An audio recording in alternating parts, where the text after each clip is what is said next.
Well, these were African, Arab, Asian values.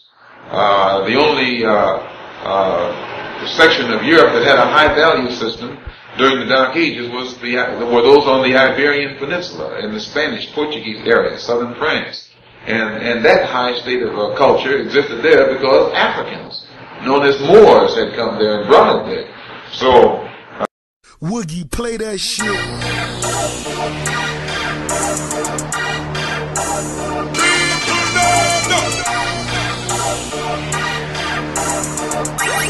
Jello Beats, holla at 'em. NBPP, ain't BPP. I'm telling y'all, no win with a lawyer, so don't ask me. I know y'all are Moors, just ask General Khalid. The General. Islam, I'm a Moor, and got sense enough to know I'm a Moor. And ain't gonna never argue with you that I'm not a Moor. The General said he's a Moor. NBPP won't take heed. Your greed for his name, fame got you skunk drunk. You never pull the trigger, just pose with the shotguns pumped. Waiting and hating, showing no love, but you're showing bacon. Licenses for ID at the police station. On top of that, no rights reserved on the contract. Dirty Moors finesse masters use old leaders to con cats. Show their picture but won't use their best quotes. Only use the ones to bring in fiat notes from scapegoats. Kwame Toure's wife even wore a fez at their wedding. A snicker at Snick and all black organizations begging. Walking with limbs peg-legging. These conscious pirates, fake freedom warners, get no ratings when I'm irate. Conscious. Conscious. Conscious. Conscious. Conscious. Sarnetta sat down with Taj Bey one-on-one. Suit and Yeti is my target, Aleem Bey is my gun. All I do is crush a lot truth. My Big Pun and Fat Joe falling on you 50 feet below. Mike Fatso, Mark Conscious Coons frauds up with my firing squad. Tugging at emotions hard like sleeping, pulling a quad. Larry's no professor, show me some doctorate degrees, son. We'll listen to I'm African crap until I see one. I'm not asking for much, cause I give more than I ask for. Moorish MC, lay it down hot like asphalt. I won't cool though, some call me Fool Joe. Trying to get under my skin, you must be a new bro. Old foe gets skull slow, lashed with the tongue strap. Conscious coons wanna be Gay-Z and make a comeback. Not on my watch, flow till time stops. Left and shot cause the rhyme doc. Open up your mind blocks. Conscious. Conscious. Conscious. Conscious. Other one, Galatians. Malicious. Oh, Galatians. Galatians. We have them there.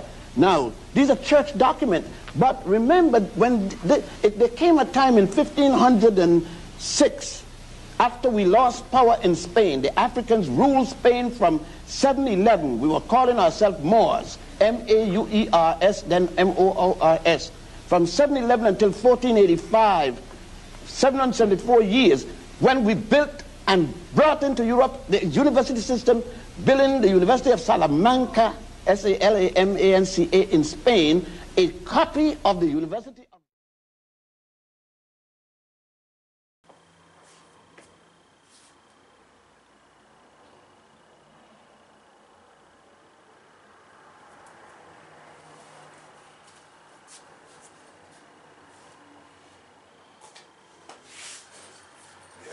Yes, 5 on the left, 2 on the right. Allah, the Father of the universe, Father of love, truth, peace, freedom, and justice. Allah is my protector, my guide, and my salvation, by night and by day, to His holy prophet, Noble Jawali, Islam. So, first off, Brother Lanry is working on the I'm Not Black documentary, series 1. So it should be pretty heavy, you know what I mean? Tesba Sar Bey, Kudra Adwa El, Seton Ra Bey, Yasun El Taj Turi Bey. It's the first one. Jeez. That's the first, you know what I mean? So know that something's in the works, you know. He's working on the line. We're just showing off the little line right now. This side, you know, the I'm Not Black line that he's going to be coming out with the DVD. But it's going to be, you know, uploaded. It's going to be uploaded eventually. So be on the lookout for that. Of course, letters to be read every meeting. I hereby inform all members that they must put an end to all radical, agitating speeches while at their work, in their homes, or on the streets. We are for peace and not destruction. Stop flashing your cards at Europeans. It causes confusion. Remember, your card is for your salvation. Failure to obey these orders will be of severe consequence. And then the same thing that you're talking about, right? why even give an ID? Like, you shouldn't even have to give an ID. They have to ID themselves. Right? Yeah, it's true. We are for love, truth, peace, freedom, justice. We are for love, truth, peace, freedom, and when these principles are violated, justice must then take its course. Any member or group of members who hold malicious feelings toward the temple or the prophet or violate the divine covenant of the Moorish movement will receive their reward from Allah for their unjust deeds. All true Moors will and must obey the law laid down to them by their prophet. And if they lose confidence in their prophet, they should turn in their card button, cease wearing their turban and fez, and return to the state where I, the prophet, found you. This is a holy and divine movement founded by the Prophet Noble Drew Ali. And if the prophet is not right, the temple is not right. The prophet is therefore sending out a divine plea to all Moorish Americans that they do their part in protecting their prophet and the temple. This is an everlasting movement founded by the prophet through the will of Allah to redeem his people from their sinful ways. Noble Drew Ali. To be proclaimed in every meeting. I am glad to know that I have a few faithful Moors among you all, and I desire for them to know the truth and the divine truth. There is a host of jealousy about me and the movement now by the same people on our side of the nation that claim it was only a joke and unreal. But now, since they have found out from the government officials and the nations of the earth that this is the only sole foundation that all Asiatics must depend upon for their earthly salvation as American citizens, they are working every scheme they can to disqualify me so they may take charge of the situation. I have notified all these things to you. Please, one. Peace. All right. Please.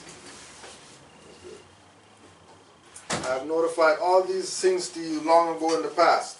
It is through the faithful Moors that attribute to the movement and uplifting funds. The ones that paid their divine respect to me and the movement will be remembered.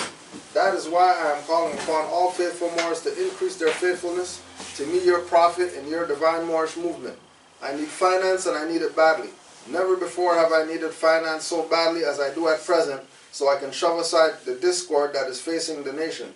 It all comes through jealousy because of my fame and nobility. The nations of the world will not recognize the movement without I, the prophet, being head. It has been proven by my works which I have performed in the past few years. Prophet Noble Drew Ali. To the members of the Moorish Science Temple, Islam, this is the instruction from your Prophet Noble Drew Ali. Be faithful unto your forefathers' divine and national creed, that you would be blessed for your good deeds that you sow in the flesh. Allah is the one that judges the world, and his judgment is now on, but the weak can comprehend it not. The end of time is drawing near, so says Allah to his divine prophet, I, Noble Drew Ali. And that's why many hearts have been turned to stone, and many have eyes to see but cannot see, ears to hear but cannot hear, lest they will be confounded of their sins. These are the trying hours now, dear Moors, and every evil spirit is moving, and they are trying every weak mind to overthrow and drag out the true foundation that has been laid, and to cause confusion in the minds of the ones that do believe. But if you have the true love of Allah and the spirit of your forefathers, you fear not what you hear or see, but will sacrifice the utmost of your very life to protect your movement and your prophet. Watch your enemies, dear Moors. Your enemies are the ones that speak against your prophet and ridicule him to the very lowest, and the ones that speak against your divine and national principles of your temples. Act accordingly, and Allah will bless you for your good work. Peace, your divine prophet, Noble Drew Ali. Islam. Today we're going to revisit Behold a Pale Horse.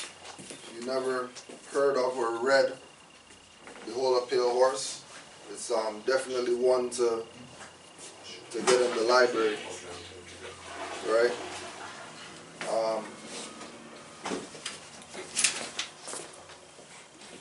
What we're going to go to is Chapter 1, Silent Weapons for Quiet Wars. And this is an excerpt from King Alfred Plan, which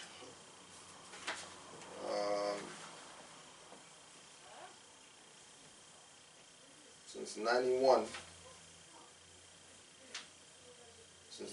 when this book came out, it was acknowledged there. There's a lot more. It was acknowledged there that there's this document, right? So we'll just before we get to the enforcement section,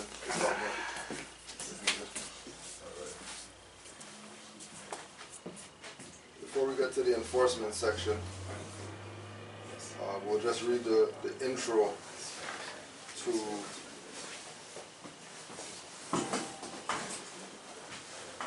the King Alfred page.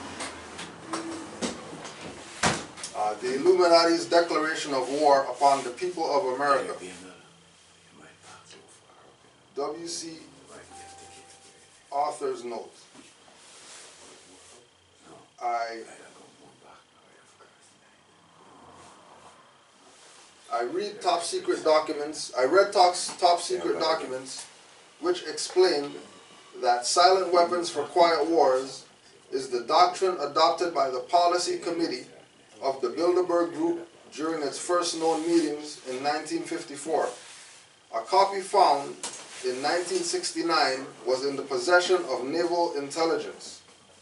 The following document dated May 1979 was found on July 1986 in an IBM copier that had been purchased at a surplus sale. Top Secret Silent Weapons for Quiet Wars, an Introductory Programming Manual Operations Research, Technical Manual TMSW 7905.1. TMSW 7905.1. Welcome aboard. This publication marks the 20th anniversary of the Third World War, called the Quiet War, being conducted using subjective biological warfare fought with silent weapons. This book contains an introductory description of this war, its strategies, and its weaponry. Security. It is patently impossible to discuss social engineering or the automation of a society, i.e. the engineering of social automation systems, silent weapons, on a national or worldwide scale without implying extensive objectives of social control and destruction of human life, i.e. slavery and genocide. This manual in itself, an analog declaration of intent, such a writing must be secured from public scrutiny. Otherwise, it might be recognized as a technical formal declaration of domestic war. Furthermore, whenever any person or group of persons in a position of great power and without full knowledge and consent of the public uses such knowledge and methodology for economic conquest, it must be understood that a state of domestic warfare exists between the said person or group of persons and the public. The solution of today's problems requires an approach which ruthlessly candid, with no agonizing over religious, moral, or cultural values.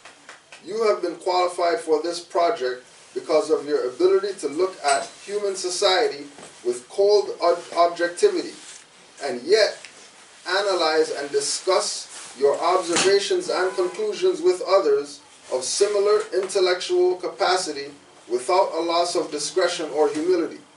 Such virtues are exercised in your own best interest, Do not deviate from them. So there's a mindset that has to be in place with regard to not wanting to be on this level of information. For a people to remain in a place of slavery and genocide willingly, right? Consenting to the domestic warfare that's existing, and taking the position of, you know, like we recognize with some wars, taking the position of siding with the democracy side, opposed to saying self-determination, right? Going with the side of Islam, or going with the side of you know, making the people Islam. Going with the plan of making the people think that it's all right, or it's in their favor to willingly go with the demonic demo structure, right? As Moors, our position at all times is supposed to be, we're thinking Moorish first, but we know that there's threat, duress, and coercion going on. So any compliance that we have to anything that the demos is doing, it's under those terms only. It's not, you know, we're doing it because we're in favor of their policy or their act or their whatever they're using to say is you know, the law, or, you know, what the people must follow or whatever. As soon as you realize that it's violating rights, as soon as it's violating morality and trust and things that are important to a society so it can function at its highest performance, the people have a right to say, hold on a second, something's wrong here, we need to do something different. We need to acknowledge different people than the people that these people are acknowledging, because, you know, if you check the record of all the people they're acknowledging, you know, as the ones who did anything for people, their track record shows that they murdered millions of people. And the people who they say that they murdered millions of people, you check them and they were humanitarian, they were trying to help the world. Right? The people who are the terrorists, right, are not really calling themselves out. But they'll call everybody else out and say that they're terror, they're practicing warfare. Author's note. All above emphasis are mine, as are those in the following two sections, and including bracketed additions throughout. I do recognize this document, based upon the document's own admission, as a formal declaration of war by the Illuminati upon the citizens of the United States of America. I acknowledge that a state of war exists and has existed between the citizens of the United States of America and the Illuminati aggressor based upon this recognition. I present to you that the peaceful citizens of this nation are fully justified in taking whatever steps may be necessary, including violence, to identify, counteract, and destroy the enemy. I base this statement upon the God-given right of any peaceful people to defend themselves against attack and destruction by an enemy waging war against them. I cite the principles outlined in the Declaration of Independence, the Constitution of the United States of America, and the fully recognized and acknowledged historical precedents that have served as the justification for destruction of tyrants. So, all in all, the idea of United States of America being some place for Europeans to come here and they could be, you know, in somewhere different is because they were facing tyrants in Europe. That they were like, well, we don't want to even deal with that, so let's go somewhere else and set up something so we don't have to deal with them. Opposed to staying in the jurisdiction and you know, continuing to try to petition and talk to them, and they're not hearing anything that people are saying, right? They'll go somewhere else. Where they decide to go? Go to America. Because they already knew from the Inquisition and other people who came here that, oh, well, once you can make it over there, cross the ocean, that's the spot to be at. Excuse me, what? You said they. The they is the, who is the they? As far as Europeans, okay. the Europeans. Okay. Right? Because remember that during, when they talk about Declaration of Independence and these things, and they're talking about, you know, this idea of Europeans coming over here, at the same time we were in slavery, supposedly. So how could they have no home but it'd be enslaving millions of us at the same time? Right? Because it's the same time frame, 1600s, going up to 1800s. Right? And then they even go back a few hundred years just to try to make the story a little bit more legitimate. But there's too many other things happening in the world, which is why we have, you know, as Moors, we have a world view of history, not a limited view of, well, we are Czechoslovakian, so all we know is Czechoslovakian history and that's it. No, not really. Because Czechs will tell you about some other history that's going on in the world, not just their own. You know what I mean? Right? One of their problems too is they have their own missing link and they don't know. Right. Because it was over here we created them. Yeah. And then it was too hot, so we take them over there. Right. So they don't even know that. Right. And even when we go into that, you know, the idea of you know, the creation of the European, that's the same thing that was done here. Yeah. When the Aboriginal people adopted, you know, these Europeans over here, showed them certain things or whatever like that. Yeah. It's the exact same thing, just modernized version. Yeah. Because they were coming over here, deaf, dumb, and blind. They didn't know what's going on. It was when they came over here, realized certain things. You know, when they went to Egypt and all that to go study, they realized, oh, that's what a temple is supposed to look like. That's what a school is supposed to look like. That's what a garden and whatever is supposed to look like. Oh, that's what a castle of a king or whatever is supposed to look like. Stuff that they had, their example of what it was completely warped. Yeah, when you look at it, the way we study the world instead of just one era, when you put the pieces together, you could understand over what happened. Because even with in Morocco over there, is like 60 years old. Yeah, 1950 something. The Morocco, where we signed the agreement with George Washington. Yeah. It was way before that Morocco. Right. So exactly. And all those signings of all those things. Yeah, where was that? Happened over here. Over here. Not over there. Over there. Even if over there was called Morocco. It wasn't yet. The signing of things happened here. Before. And it happened before. Right? It happened before. You know, and it goes back to that thing about you know, if we're talking about a sultan and we're talking about certain titles of people, that their title is going to be distinguished to an area. Yeah. Why is it that they're signing stuff for over here? Because the Sultan's power come all the way over here. Yeah. That they can't go over there to sign the documents. They're signing the documents here. Yeah. And then the capitals were here, and all the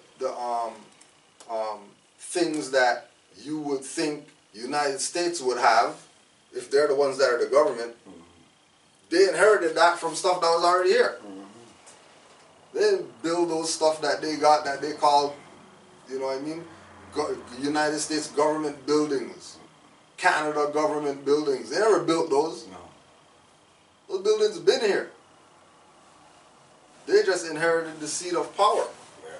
Because the people whose actual seat it is wanted to be all other stuff except be who it is that they're supposed to be. Right? You got a question, bro?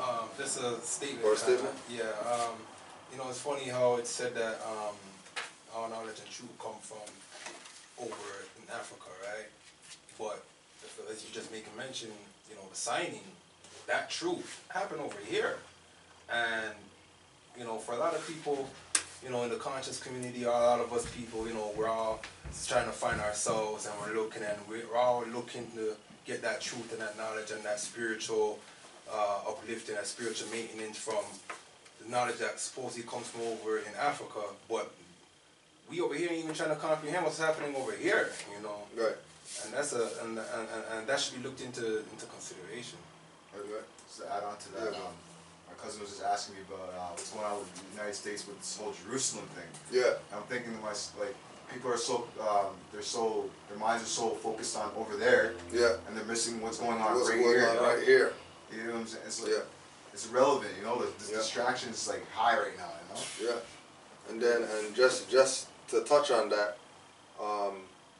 the whole concept is that Liberia, which is a state of United States, right? It's a United States colony, not an African country, right? Liberia was created for so-called African Americans to be able to say they have a home over there. But that was created by U.S. Corporation. That wasn't created by Africa. Liberia has nothing to do with Africa. Like nothing whatsoever. Right? Now, the reason why the whole Jerusalem thing's coming up is because Liberia was the last quote-unquote state to recognize Israel as a state. When they were trying to get Israel land because the Jews in Germany and they needed somewhere to go and all that stuff, they didn't have anywhere to go because they can't stay in Germany because they're going to kill them or whatever. So we need somewhere else. Okay, so we'll go to Palestine, make that Israel, and then have all the quote-unquote different countries in the UN, whatever like that, back that up. And then whoever backed it up, right? Was a choice of Guyana? Or right. And then the places where they were trying to go, they were saying, well, no, we can't accept it because we know that they're not the Jews. That's when they wanted to go Guyana. Right? Yeah, because the culture of quote unquote if we say Judaism, on this side is Aboriginal Indigenous. Right. It wouldn't match. The Hebrews over here are not, you know, yarmulkes and whatever like that. They're turbans and all that stuff. Right? So it'll be a conflict with the ones who are already in places that's established, they've been there or whatever. Who are these new people you guys trying to say that they're the Jews now all of a sudden? Same thing Hitler was saying. Who are these people that you're saying are Jews or whatever? Peace more. Right? And then with regard to with the signings of things over here, now Noble Drew Ali told the Moors that in Act 5 of the additional laws, all members must promptly attend their meetings and send their children to Sunday school, and the teacher must confirm himself to the questionnaire, and let every member exercise his 5 senses who is able to do so, because out of your Sunday school comes the guiders of the nation. So every member is supposed to exercise their 5 senses. But that's only if you come into this. Like if you're not part of this, then exercising your 5 senses is not something that's going to be normal, that you think you have permission to do that. The head of whoever didn't give you permission to use your 5 senses, so you're not going to think that, oh, there was no such thing as slavery, or that over here's Morocco, since all the stuff was signed over here. And they're saying we're signed. United States was first recognized by Morocco. All right, and everything was signed over here. So that would have to mean that over here is Morocco. Obama said that too. Right? He said the United States was recognized by... And Obama went somewhere else and said it. He didn't even say it here. He went somewhere else, and everybody there was like, yeah, we know that. We know. You know, it's funny, I even looked into I don't know what cause it flew, but I just researched Moroccan flag. And when I researched Moroccan flag, they have an image of White House. Yeah. And then there's Obama and then Michelle, and she in a red dress, and to the left, to the right of her, they got the United States flag, and to the left, they got that flag, the Moroccan flag, and you know, it's just I show my brethren. Yeah. I've been showing them, and he's like, you know, it's not like, you know what, all this time in here, but it's not even a conspiracy theory. You know? Yeah. That's the man right there walking through the two flags. You know. Right? And again, he's walking through the two flags in the example or the demonstration that Moors use. True. In the Moor Science Temple. You know what I mean? That you have quote unquote a flag bearer hold the flag. You don't just hang it up. Right. Yeah. I was outlining like get fringes of yellow and things like that too. Right. You know, which I know has some symbolic meaning and things. You know, I mean, with them using it, it's really for international correspondence. So the international people, right, not the people that are stateless, right? The international people who know international law, know flag protocol, know whatever, know that the red flag with the green 5-point star represents the sovereigns, and the stars and stripes is a banner used by the quote-unquote United States of America, who got permission from the sovereigns to be over here, to be whatever it is that they are today. So that's why. But that was supposed to be limited to the 13 colonies. That wasn't supposed to be inland. So how they got outside of the 13 colonies now brings in the conspiracy with the Indians and who are really the Indians and all these treaties that these guys got. Say, oh yeah, well we see that you guys, Indian guys, are only using over here and nobody's not using over there. So we could set a treaty so we could get over there or whatever. You know, they go do the treaty, they get over there, and then they murder Indian people who's there, right? Whether it's people, wildlife, whatever, take it over. Have these Europeans, and it's in all the Indian movies or whatever, right? Where they have that one Indian who sides with the European or whatever, and all the other Indians are like this. This guy, this guy keeps going over and telling them stuff or whatever like that. They'll bring this guy into the council meeting, you know what I mean? Yo man, you can't be doing over there, whatever like that. He's like, okay, sorry, you know what I mean? Then again, this man go over there, you know, with some different stuff. Always have somebody who's taking that position. They're taking that sellout position, right? Always have that individual. Right? Yeah, more. I was doing a little bit of research this morning, as you know, Moore is always, playing up on things. And it was a proclamation of researching more into how Canada became Canada. Serious. And it was a 1775 proclamation by the Queen, or it was like a proclamation line of 1763. The province province of Ontario, where it is right now, as they call it, once used to be province of Quebec. Right. Right? And it has, where the states is. That would be over here. I don't know what that would be right there, but it says Spain, where the United States is right now. Right. So, and this is from 1770. This is from 1775, right? Yeah. So, Spain was right there in the United States. Yeah. Right, because it goes back to that thing about once they say we're gonna colonize somewhere, right? They have to rename the spot. But they're going to rename the spot because the victor is the one who writes the history. You're not gonna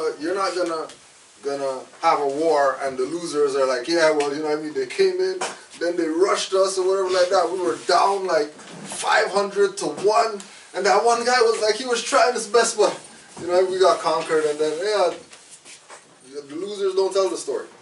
Only the people who won championships get to sit on the podium or whatever like that and talk BS about the guys who they beat. We beat those guys.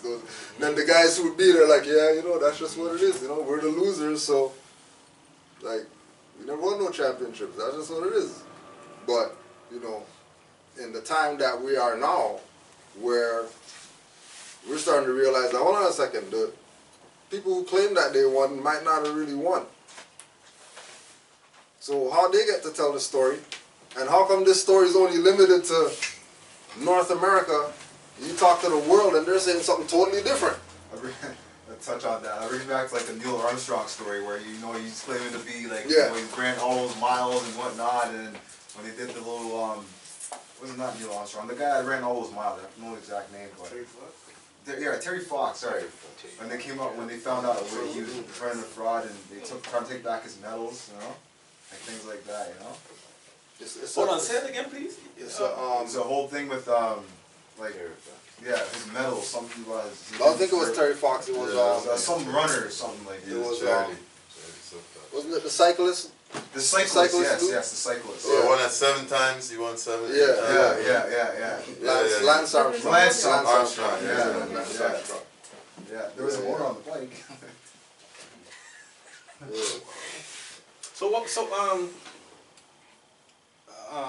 Question. Just, I'm not trying to come off topic, but is there any records of Noble Drew Ali, the prophet, aiming to go speak to the quote unquote Indians? The only reference that we have is the Pan American Conference in Havana, Cuba, and then all the so-called American states, if you will, they were there, and the Moors and the chiefs of Indian tribes were there. Those were like the other invited parties. Oh, that's serious though. To the Havana Pan American Conference. Okay. I know there's there was a Moor, Matthew the Costa. Yeah.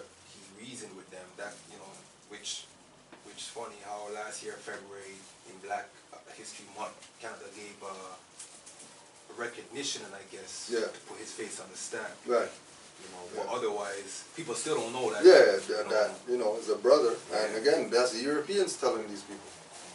And historically, he's known as a Ladino Moor. Historically, like they put that in the story. Oh yeah, he was a Ladino Moor. So then, if he's a Moor from over on that side, right?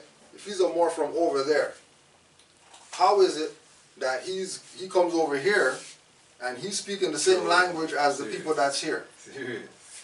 Serious thing. Right? There has to be a connection between over there and over here for that to even manifest on that level. You know what I mean? And again, it's really placation on the whole thing of put him on a stamp or whatever like that, because they sort of did that 50 years ago. Yeah. They just put him on a stamp today, say that, oh yeah, we recognize that this guy. That's their way of apologizing still. Yeah, well, that's why I say that it's placation, because they should really be giving up way more than a stamp face. You know what I mean? Especially these days, who using a stamp to you? Right. You know what I mean? Like, if anybody buys that, it's people who collect stamps or whatever. But it's not going to be the the stamp when they print from when you go to the post office, they print the stamp, put it on the thing. They're not going to put his face on that. No, that's not the one. Even though that's the thing that's more recognized than using the stamp. You know what I mean? The stamp's going to sit in somebody's stamp collection on some shelf. Dust.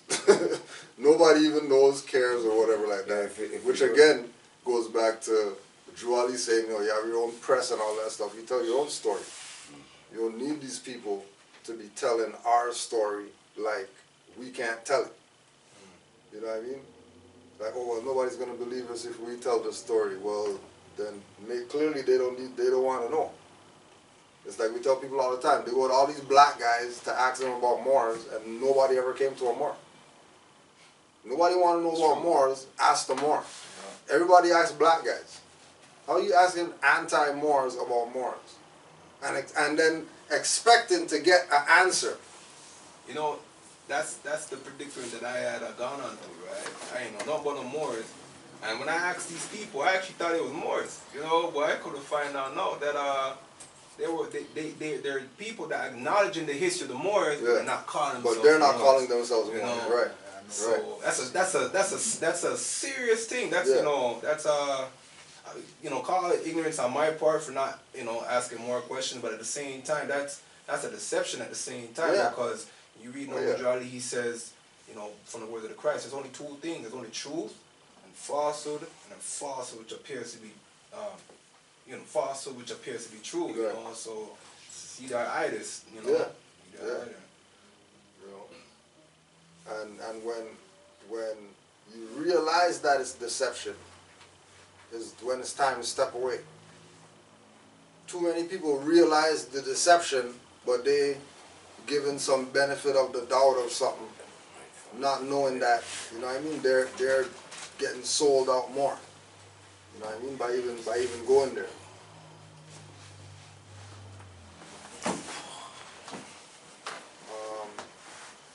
Page 63, enforcement.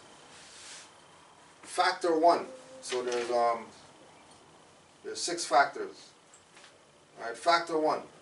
As in every social system approach, stability is achieved only by understanding and accounting for human nature, action-reaction patterns. A failure to do so can be, and usually is, disastrous. As in other human social schemes, one form or another of intimidation or incentive is essential to the success of the draft. Physical principles of action and reaction must be applied to both internal and external subsystems. To secure the draft, individual brainwashing programming and both the family unit and the peer group must be engaged and brought under control. So they're dealing with, in specifics, they're talking about how the draft works. That the whole concept of the draft is not to go defend the country or whatever like that, population control, because once you get rid of the youth who they draft for the war, then there's no future for those generations. Because the concept is, if you go into war, you really don't intend on coming back. Like, it's not like, we're going to be back and whatever like that. If you go, the mindset is you're going there, but you might not come back. Right? That's why the people who do come back get nothing. Because they weren't expected back anyways. Like, ain't nobody looking out for them.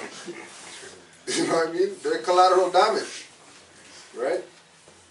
But take it out the draft perspective and then put it into, society. Look at the battlefield not being, the guns and whatever like that, but the mind, thoughts, what you're thinking, how people are thinking about you, the type of energy you're putting out, energy that other people are putting out, right? Look at the different, the language being the battlefield, different meanings for different things, and how messed up meanings of things cause destruction, how right meanings of things cause life and cause positive thinking and things like that. Factor 2, father. The man of the household must be housebroken to ensure that Junior will grow up with the right social training and attitudes. The advertising media, etc., are engaged to see it that father-to-be is pussy whipped before or by the time he is married. He is taught that he either conforms to the social notch cut out for him, or his sex life will be hobbled and his tender companionship will be zero.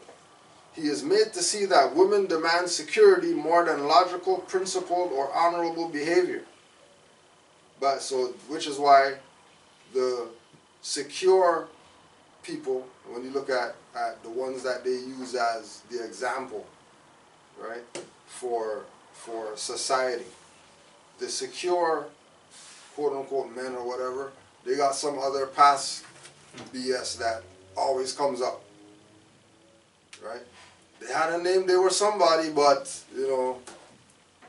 that little time frame of their life where they tried to character assassinate these people and whatever like that. It's all because they were supposed to be done with the program.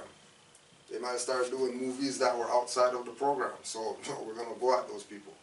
They decide to mention something they shouldn't have mentioned in an interview or whatever. Now we're going to go at these people. And again, when you have men in positions of power, like we say, we use Michael Jordan, right? That first time he retired was because they killed his dad. Like Bill Cosby, why he retired? Why they kill his son? Because he was trying to do what he was doing on the media level, right? Why? All these years later, you're bringing up girls that he did stuff with and all that stuff, right? That he's 80 or something. Like what's the, you know, it's like they say, you know, yeah, we found a Nazi Germany guy that was killing people, whatever. This guy comes out.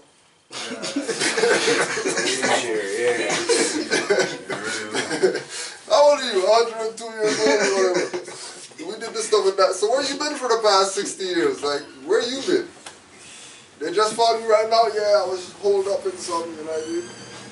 When these people had these people locked, right? And again, they always use the male, right? Have him thinking that the security that he has, you know, by any means necessary, we have to maintain it. Have to maintain the security. Because if we don't maintain the security, then the children are going to be mad with me, and then the wife's going to be mad, and then she's going to tell her friends, and then they're going to be mad, and then everybody's going to know that I'm bummy and whatever. When it's really about him being logical, principled, and having honorable behavior. True. Women respect that more than how much money you got in your bank account. Or how much accolades you got on the wall. You got trophies all over the place. They don't care about that. Right? By the time his son must go to war, right, keep in mind, right, by the time his son must go to war, so it was already something that they had pre-planned, that if you have a son, he's going to war. There's not no question about what's he going to be when he grows up and all that stuff. Like, he's going to war. That's what he's going to be. He's going to be a soldier. By the time his son must go to war, father, with jelly for a backbone, will slam a gun into Junior's hand before father will risk the censure of his peers or make a hypocrite of himself by crossing the investment he has in his own personal opinion or self-esteem. Junior will go to war or father will be embarrassed. So Junior will go to war, the true purpose notwithstanding. Right? So the true purpose of war is population control, not go defend some country. Right? This is why they always say war is big business. That's why they always say, you know, they always ask the question, well, when there's war, they always talk about, you know, the victims or whatever. But who benefits from wars? Like, who? There has to be, if there's all these victims for war, then how many people are benefiting from it? And you know it's the same people that's benefiting all the time. Right? Factor 3, mother. The female element of human society is ruled by emotion first and logic second. In the battle between logic and imagination, imagination always wins. Fantasy prevails. Maternal instinct dominates so that the child comes first and future comes second. A woman with a newborn baby is too starry-eyed to see a wealthy man's cannon fodder or a cheap source of slave labor. A woman must, however, be conditioned to accept the transition to reality, quote-unquote, when it comes or sooner. As the transition becomes more difficult to manage, the family unit must be carefully disintegrated, and state-controlled public education and state-operated childcare centers must become more common and legally enforced so as to begin the detachment of the child from the mother and the father at an early age. right? So it's the same idea with what they did here with the Afrocentric school. That there was independent schools teaching quote-unquote Afrocentricity. And due to the social success of those institutions, right? People starting to, and then you could check the record, out here between like 1990s and maybe like early 2000s, how many different institutions there were that were dealing with teaching something holistic, Afrocentric, whatever, right? That today there's zero, maybe one. ACHA is still around, and they've been around since the 60s, right? But, they don't even have their own space. They're using Centennial College space or some university space. They've been around since the 60s, and they don't have their own space yet. They're a school. They're a learning institution, right? These more. So all these independent schools lost all of their students to the Afrocentric schools, which all these same people are now complaining about how that school is this and that, and principals not good, and this person's not good, and how do we do this, why is this happening, and all that. Is the school, the Afrocentric, still operating? It should be still operating, from what I understand, yeah. And then if it's not operating, then play them again. Or thing, all the people that leave something of value, yeah, and more lost than, who knows, space, But and again, it goes back to that thing of consent. Because once you take the position of you could have self-determination, but you rather something other than that, then whatever you get going for the other stuff, then you have to hold that. Somebody's not holding that for you. Because everybody else, that's what they do. You see, you name them. They have their school over here. Their children go there after public school or whatever like that, or weekends or whatever. And weekday, during the day, they go to regular school like everybody else. Weekend time, they're going to separate school with regard to their culture or whatever like that. That's what they do. That's why they and their posterity are successful and ours isn't. Certain people practice self-determination. Certain people practice being a slave. And the being a slave people always never have their own stuff. And if they do have their own stuff, it's not, ain't nothing that they could really say is their own, really. Right? Inoculation of behavioral drugs, Ritalin, can speed the transition for the child. Caution, a woman's impulsive anger can override her fear. An irate woman's power must never be underestimated, and her power over a pussy-whipped husband must be likewise never be underestimated. It got women the vote in 1920. Right? So, even from the perspective of women, the demonic democracy angle institutions know the power of her and take the position to make sure that, well, let's not get her mad, because that might, cause whatever. And if we do get her mad, don't let her influence the pussy whip guy. Because both of them mad is a problem. And the only person that could really get him mad is her, really. Nobody out here could get him mad like she can get him mad. Let her start doing her stuff that she does to get him mad. That she knows. Oh yeah, I gotta say to get him mad. Right? Let her start doing her rituals or whatever and see if there's anything left for these people. But again, she has to be of sound mind as well. she can't be out there inciting brothers to go do stuff, right? Again, an irate woman's power must never be underestimated, and her power over a pussy-whipped husband must be likewise never underestimated. Factor 4, Junior. The emotional pressure for self-preservation during time of war and the self-serving attitude of the common herd that have an option to avoid the battlefield, if Junior can be persuaded to go, is all of the pressure finally necessary to propel Johnny off to war. Their quiet blackmailing of him are the threats: no sacrifice, no friends, no glory, no girlfriend.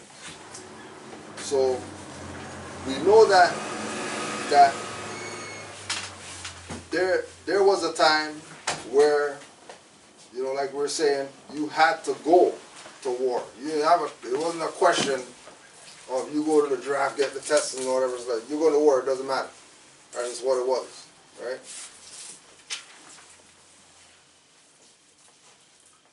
In later years, because again, you know, they're dealing with silent weapons for quiet wars. So the things that they're doing as far as attacks and all that is not for the immediate time when they said, we found this thing saying whatever in the 1960s, so, and then people are saying, oh yeah, that was for that time. Or they say, you know, the COINTELPRO was part of, you know, bringing down all the black organizations, whatever, right, in the 1960s. So, you know, that's the time that we have to look. No, all these things that they're doing as far as, quote unquote, coming at us are things that they knew what would happen if they didn't. So they put certain things in place so that there could be a particular outcome for them. Right? They lined up everything so that there's going to be an outcome. We're waking up during the outcome of what these people put in place already. So we're saying, okay, well, you know, we can do this to get out of it, we can do that to get out of it, when the only way that it could be done is how they did it initially. You're not going to come 20, 30, 40, 50, 100 years later talking about, yeah, all we got to do is, and then we're tearing down the system. And you're using concept from this time. Right? This is again why, you know, when we go back as far as from 2017 back, right? First person to have an impact was a Moor. When we go before that back, past slave history, first people we come in contact with, Moors. And then they got 7 years of history before we even get to anything with Egypt and whatever like that. Right?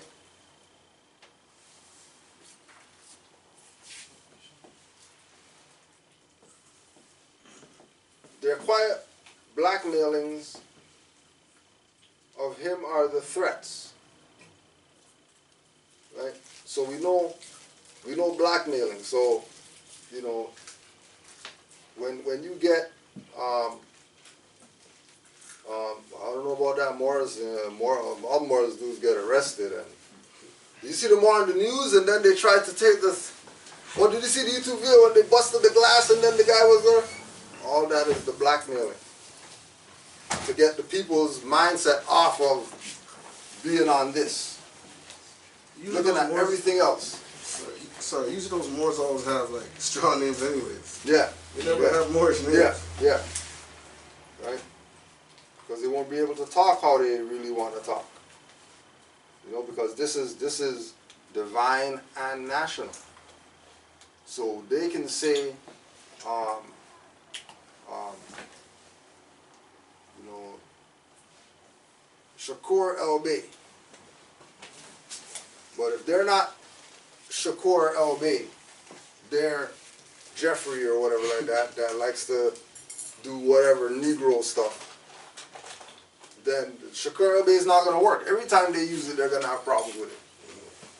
Because they're not really doing what it is that they know. They really should stay with, you know, the straw LB until they get to that level of recognizing, oh, okay, well, this is what it means to be Shakur. Or this is what it means, like, you know, like people say, to have a free name. And then they pick a name, whatever, and you go check the name, and you're like, sure you ready for that name right there, right there? Sure that's your name? I don't know if you want that name right there. Right? So the blackmailings are all these different attempts, like what Drew Ali said, they're trying every weak mind. Testing all the weak minds to see. Strong minds, really, they're not even an issue. Right? Because it's really about getting the people who don't know to know. People who know, excellent. Good job for knowing. Now, go tell somebody who doesn't know. Don't wait for Grand Sheik to give the papers and then now you can go out and say that you're in more and all that. It's something that should be done as soon as the concept is awake. That you know that you're not Negro, black, colored. Especially when these people going around and say, oh yeah, you know, the black people in the conversation. Yeah, you know, the black guys with the black whoever and all that. It shouldn't pass. You should at least cringe when you hear it. Look at people funny. Let them ask you, what's wrong? Why is your face like that? Oh, because you said black. What do you mean because you said black or whatever? You know, something. Can't just be on they can say whatever. Because that's the whole reason why we're even in the situation that we're in, that we got ourselves out of by saying that we're Moors now. Right? Factor 5, sister. And what about Junior's sister? She is given all the good things of life by her father and taught to expect the same from her future husband regardless of the price. Right? That's sister. So sister is going to be, you know, the everything that Junior can't get because he's off to war, that sister's going to get. Right? When Junior shouldn't even been gone to war. Because really not Junior's fight. Because these are private foreign European corporations. They're not countries. They're not giving up their life to go fight for a country. They're not getting medals from a country that they're Purple Star, Orange Star, 500 stripes and all that from countries. It's private corporations giving that. Walmart give them stars and stuff like that. They're acknowledging that as legitimate. They have holidays and all that stuff for going and fighting for a Walmart. And the guise of that, that's a country. And then don't realize that's why they don't get the recognition when they get back here. The acknowledgement that they're complaining about, well, you guys don't recognize us.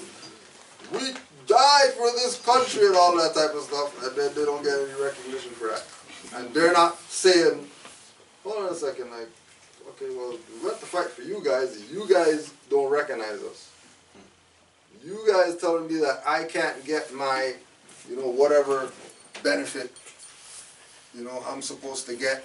I have to go in the line up and all that type of stuff when I'm a veteran. I should be frontline service or whatever. Is every so-called country corporation that doesn't put itself under the Moorish banner?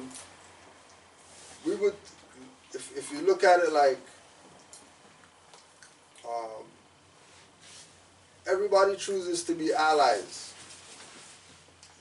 now with anybody, because you know until you meet individual face to face, it's speculation that you're going on who is this guy really? You know what I mean? Like it took all the quote unquote African leaders meeting Gaddafi to say, okay, yeah, we're down with his plan. There wasn't no hearsay. Oh yeah, we heard that guy is trying to do stuff for Africa, so we're going to support him. Or we're going to put our might behind him. You know, so you know when we look at under the Moorish banner, look at it from how the what are the people living by as far as that quote unquote country. You know what I mean? Like, what are their standards? You know, and again, you know, you might find out the people's standards by dealing with the people, not looking at the country's activity as far as what the governmental whatever is doing. You know, like when you go to if you say go to Jamaica on 1 week vacation, the hotel people aren't like the people outside the hotel. You know, the people who work at the hotel, that those guys are the Jamaicans that work at the hotel, aren't like the guy who's on the beach with the shorts with, you know what I mean, a coconut, carving that into something miraculous. Those two different people. I was kind of getting at is if people were in other countries and they have driver's licenses and they have all these things that tie them to the corporation, and it's just basically like that worldwide. Yeah. I mean, but again, it's like, you know, when someone says we're gonna follow the pattern of somebody else and have a license in our country, you know, is it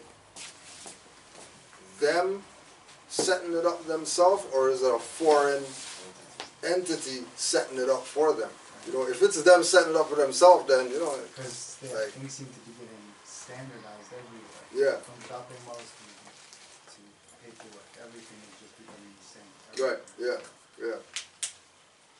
You know, it could be looked at again from afar that it's that way. You know what I mean? It's like with the Jamaica National ID, right? People who live there that never even had a birth certificate, they're not gonna go apply for that. You know what I mean? You know they were talking about half the people, they don't got an address. Like, you know where they live because you've been there. Like, you're not sending them mail, like, oh yeah, we're gonna send mail to these guys. This is why they tell people, make sure you come apply. Right? Leave it at the bush. So I don't like the way things are running. I'm gonna go back to Germany. Yeah. Go back to Germany. Aren't they still in the same? Like even Brother Sheldon was telling us about Germany, that in Germany there's a concept of, there's a Republic Germany, then there's a corporate Germany. Okay. And the corporate Germany is what the world sees. Right. You know, the yellow, black, whatever flag or whatever. You know what I mean? Oh yeah, that's the guys, that's whatever. But there, that's not how it is there. Like, there, people are like, oh no, there's the people who were before these guys. Majority of us are part of that. These new people are saying, oh yeah, I'm German now, and then they're waving that wrong flag. You know, just like with Hindustan, India. You talk to somebody who knows, they know India is a British corporation. That's not a country. Like, even today, that's how they would identify it. If they say India, they, oh yeah, British India Company. I was working doing a work one time, and I was reading the Circle 7 Quran, and then me working with this man, I know he usually has said more is working with him, right? But then I seen this man, I know he was like either from Pakistan or India, somewhere in India, right? And I'm reading, and it's at the part where it's talking about Jesus goes to Ravana in India and start reasoning with them people there. And I asked him, I say, you know what Hindustan is? No, first I said, where are you? He goes, I'm Indian. I go, from where? so. I go, you know what Hindustan is? And he asked me, oh, you know what Hindustan is? Yeah. I'm like, yeah, from what I read, you know? And he's like, yeah, I'm Hindustan. And then he's like, he's telling me it's not religion, you know, this is culture. Yeah. And then as I'm reading, I'm like, you ever hear about noble duality? And he's like, no.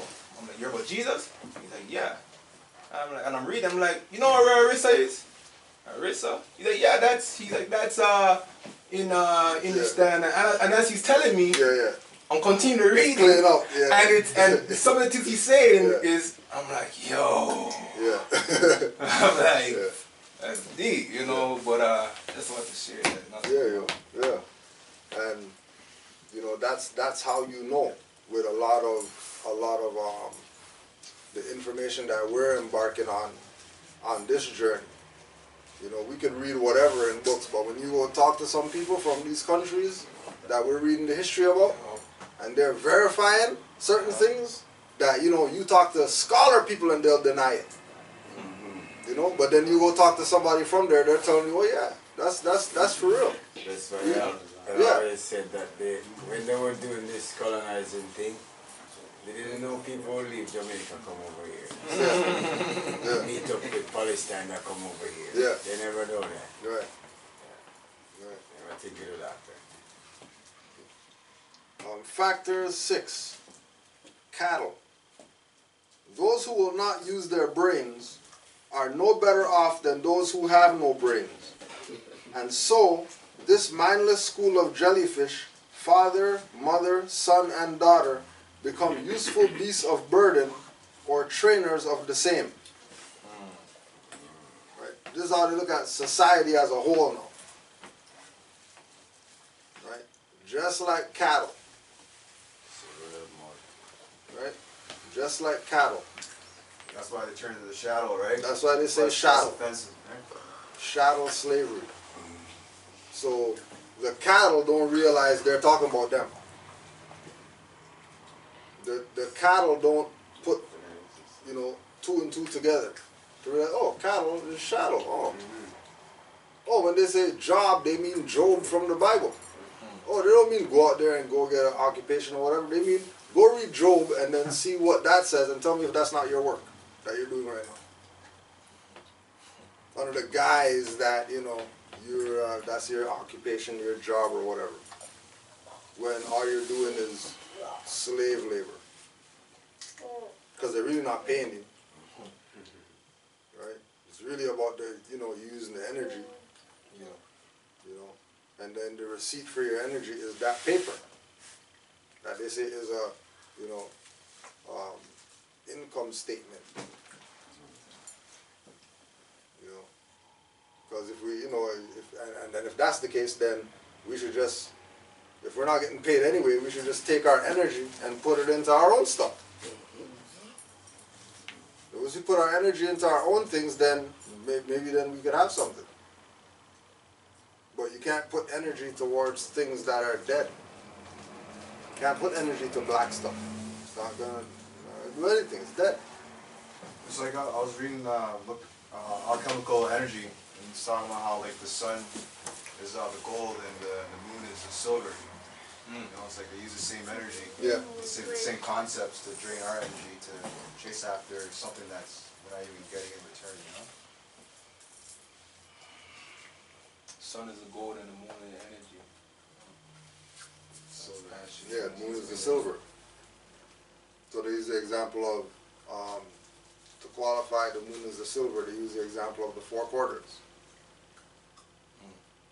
So the 4 quarters is actually the 4 quarters of the moon, not 4 quarters make $1. You know what I mean?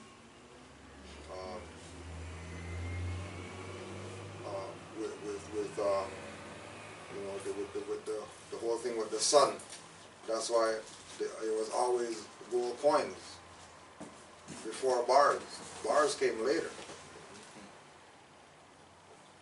Anybody got no gold bars in treasure box?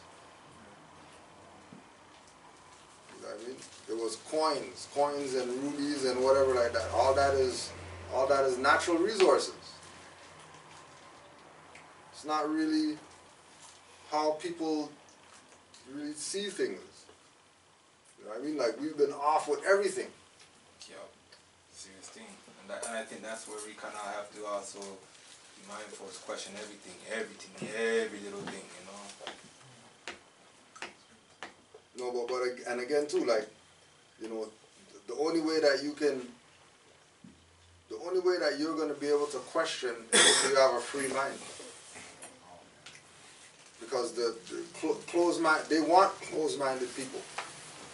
You know, they want people who don't question. You know, I was watching earlier today this old Donahue with what's his man's name again? Daniel Cole or David Cole or something like that. He's supposed to be like what they call a Holocaust denier or whatever, right? So he's bringing up these things about, well, I have 38 questions here or whatever like that, that I sent to, you know, all the Jewish whoever people, right? Through this man who wanted to be on the show with us or whatever like that. Dude sent everybody the questions or whatever, like 2 months in advance of the show. 2 hours before the show, they're calling him about, yeah, we checked all the stuff for the thing, and we don't have anything, we can't refute anything in this guy's question. Right? He goes on the show, and then basically, you know, rides with everything that the denial guy's saying, right? They go on break, and then Donahue rips the guy, telling him about he can't be agreeing with the other guy. The reason why he brought him on was for them to debate or whatever.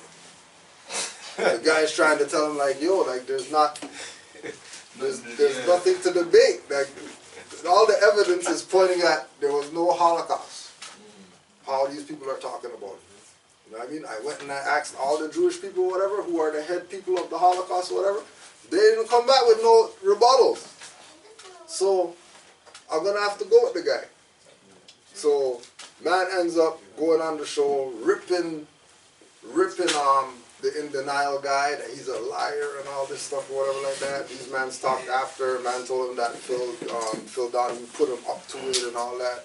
You know what I mean? Because he needed that for his ratings and whatever like that. Blah blah blah. Right? So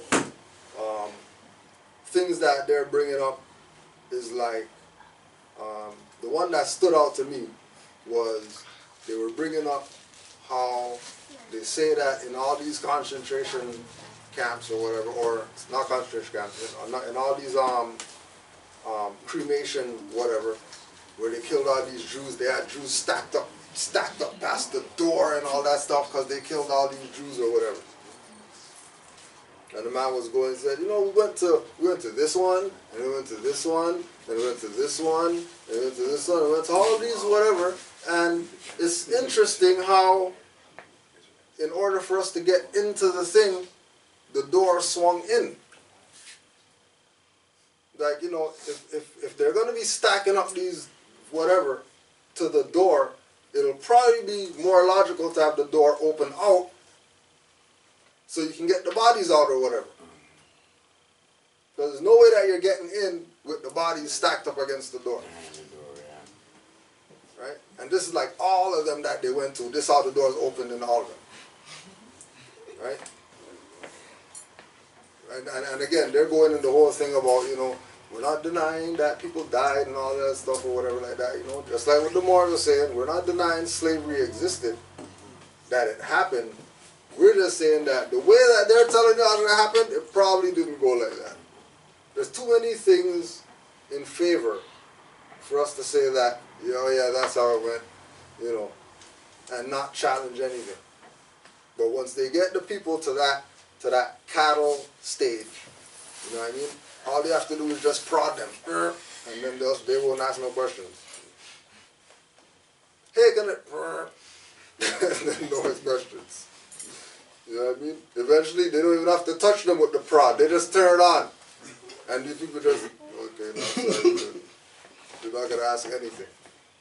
Because as soon as we ask the question, we already know what's going to be coming. Right? This is why, again, like you say, you know, it's imperative to question everything. Even from people who you're listening to, question everything. Because once you question, you're going to have to go seek to get the answers for your question. Right? You're going to go get the answers, and the answers are more than likely going to be more than the answer that you were expecting to get. More than likely. To touch on that, people, like, I'll tell someone something, and I'll say, I'll give you reference points. You know, but some people will tell me, I don't want to hear, I don't want to see, I don't want to research it myself. Just tell me. Yeah. What does that mean? Just tell you. That's just believing. What are you going to know? You know what I mean?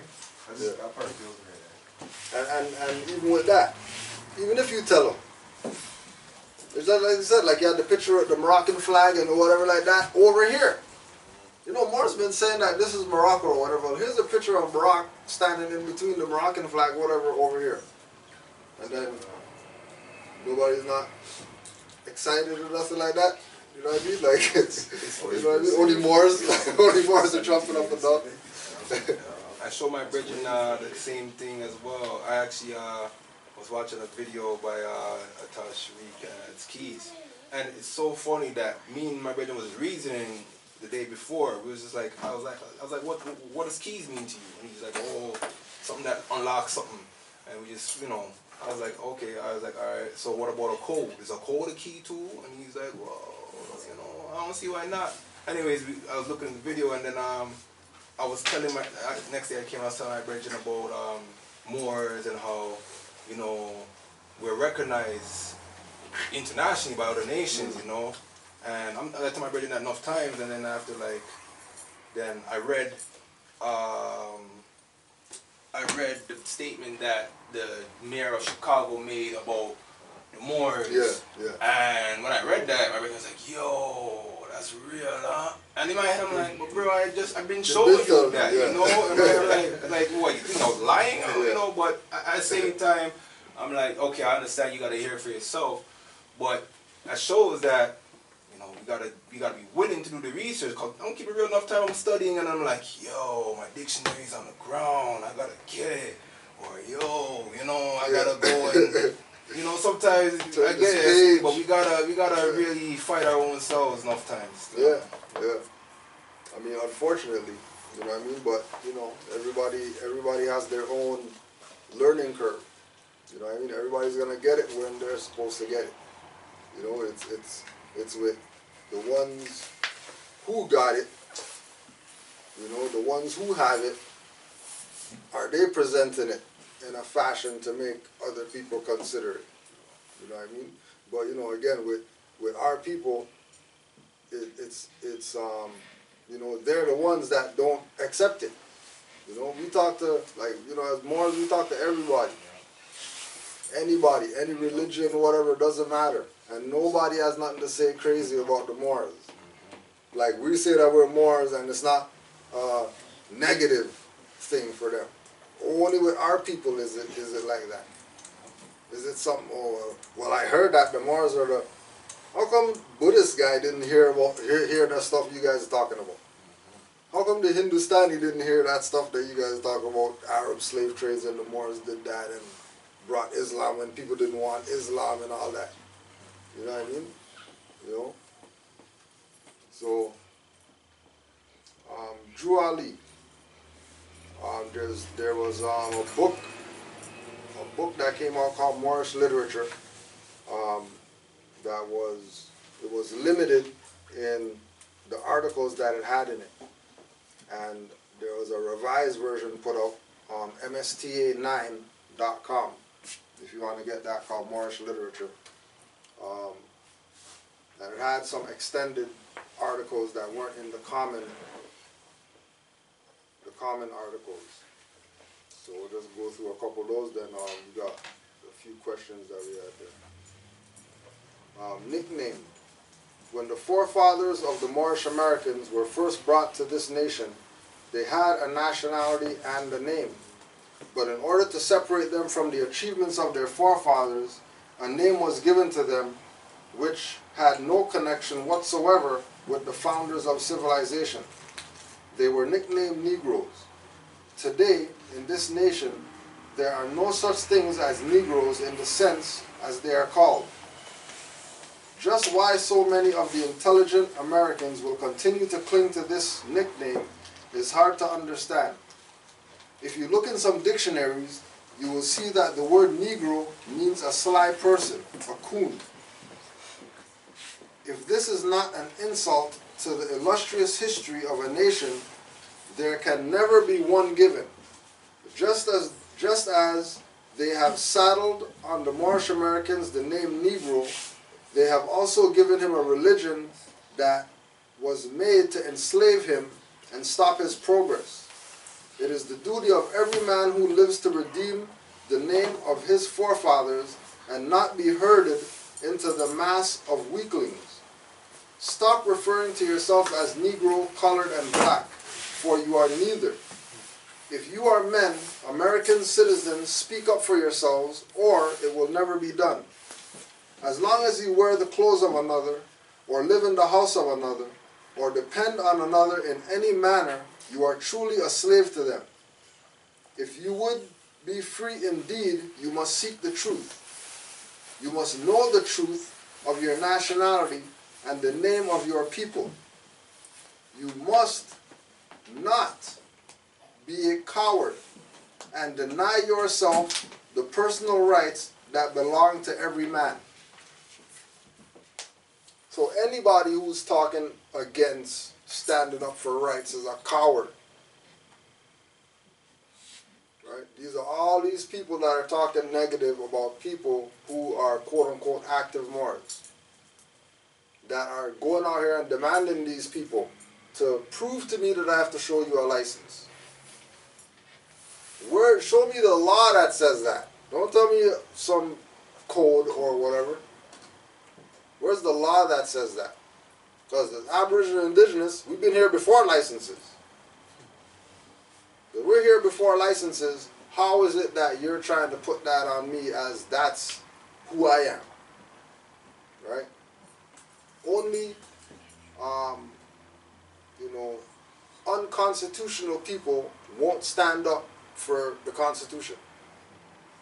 Only somebody who is a tyrant is going to convince you, or somebody who's in bed with tyrants is going to convince you that, it's not about this mindset of knowing you're not Negro, black, colored. It's about being Negro, black, colored, and being all these fictions and listening to Europeans in your own land telling you that, they have a license for you when you're in your own land, right? So that's Moorish literature. Noble Drew Ali. Was there any questions? Since we're gonna go to the questions.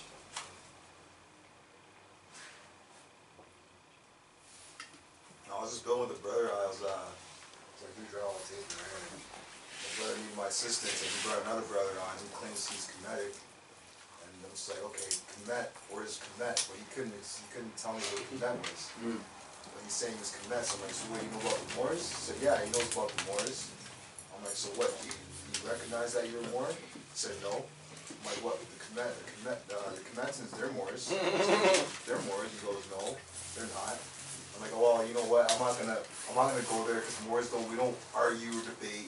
We just deal with facts. And he goes, well, if you're exercising those rights out there, or whatever, then look what happened to the guy that tried to speak up or whatever. What happened to them? Those guys. That's the same thing you're touching on. The same thing you're touching on, like how people are just cowards and enforcing the Constitution. Yeah. And again, using somebody else as an example. When your energy in that situation might have a totally different outcome. But if you don't put your energy in the situation, then you're not going to know. It's just going to be, guessing does this work or whatever. Which is why you would hear that, Like when it comes to certain things, they're not, Moors ain't debating these people about certain things relative to anything Moorish or law or whatever, because we already know that. These people haven't even tried it to know if it works or not. You know? Like we're going from a perspective, okay, we've tried this, or we know someone who tried this, or we, you know, was there when somebody tries this to know that, you know, something's different, right? They haven't, but they know the most about this or whatever like that when they never even tried it, you know.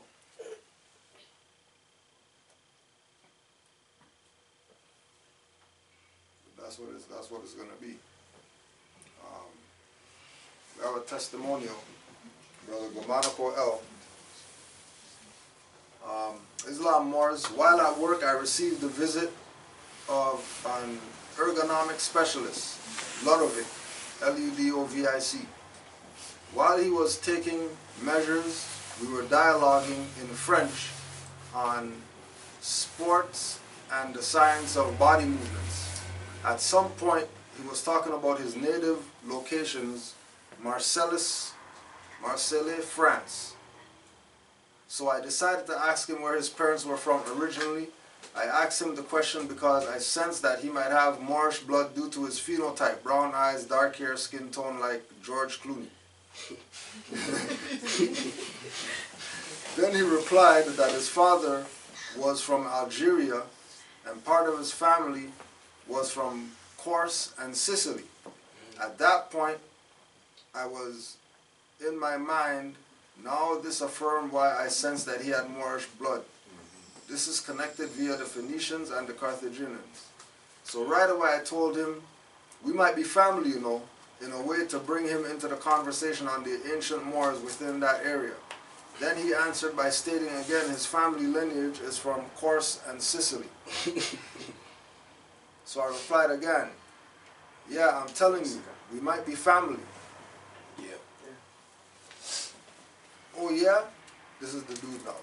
Oh yeah, due to the presence of blacks?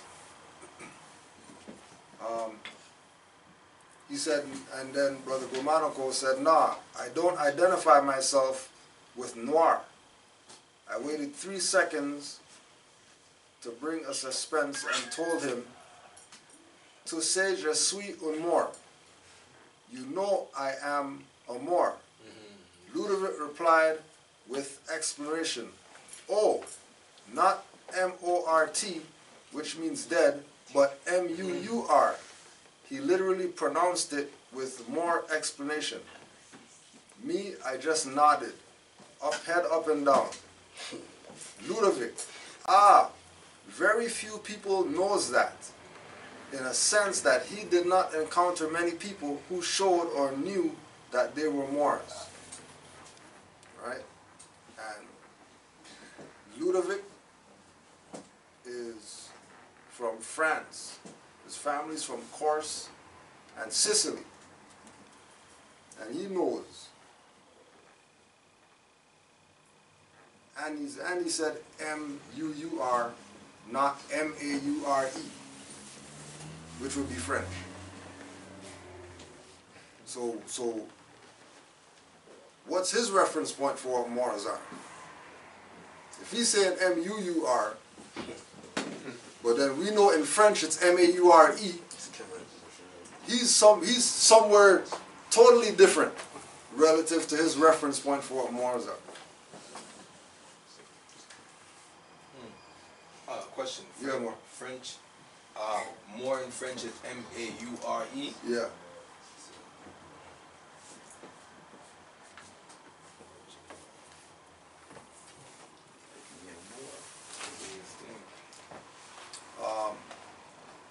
Michael Eve, or Mikael Eve. Kudro, I used to follow the Israelite dogma. The first time I heard about us being Moors was from Taj, but didn't pay attention. 2 weeks ago, I ran into this unknown video. It cleared up a lot for me. I don't know if it will do for others, but it helped me. And the video is called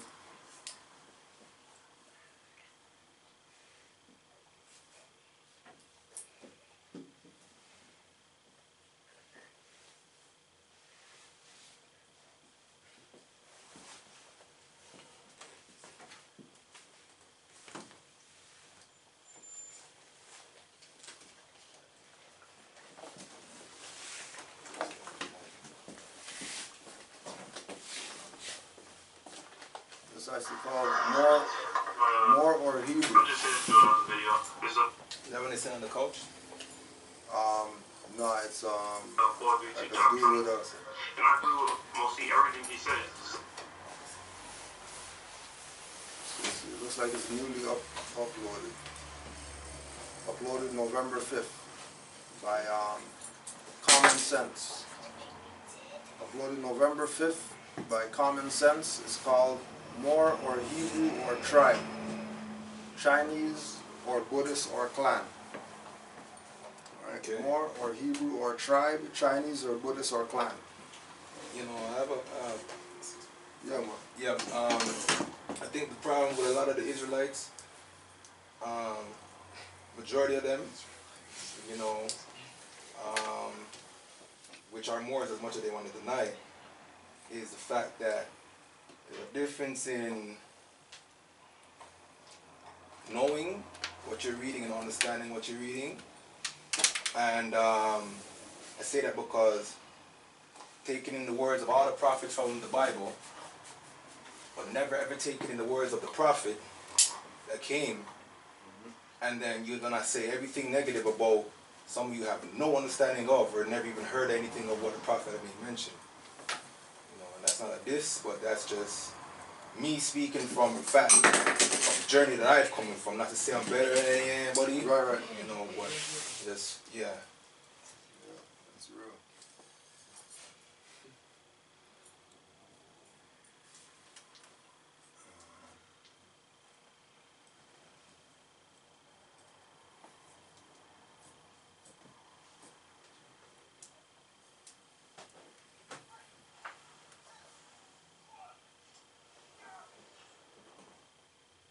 The next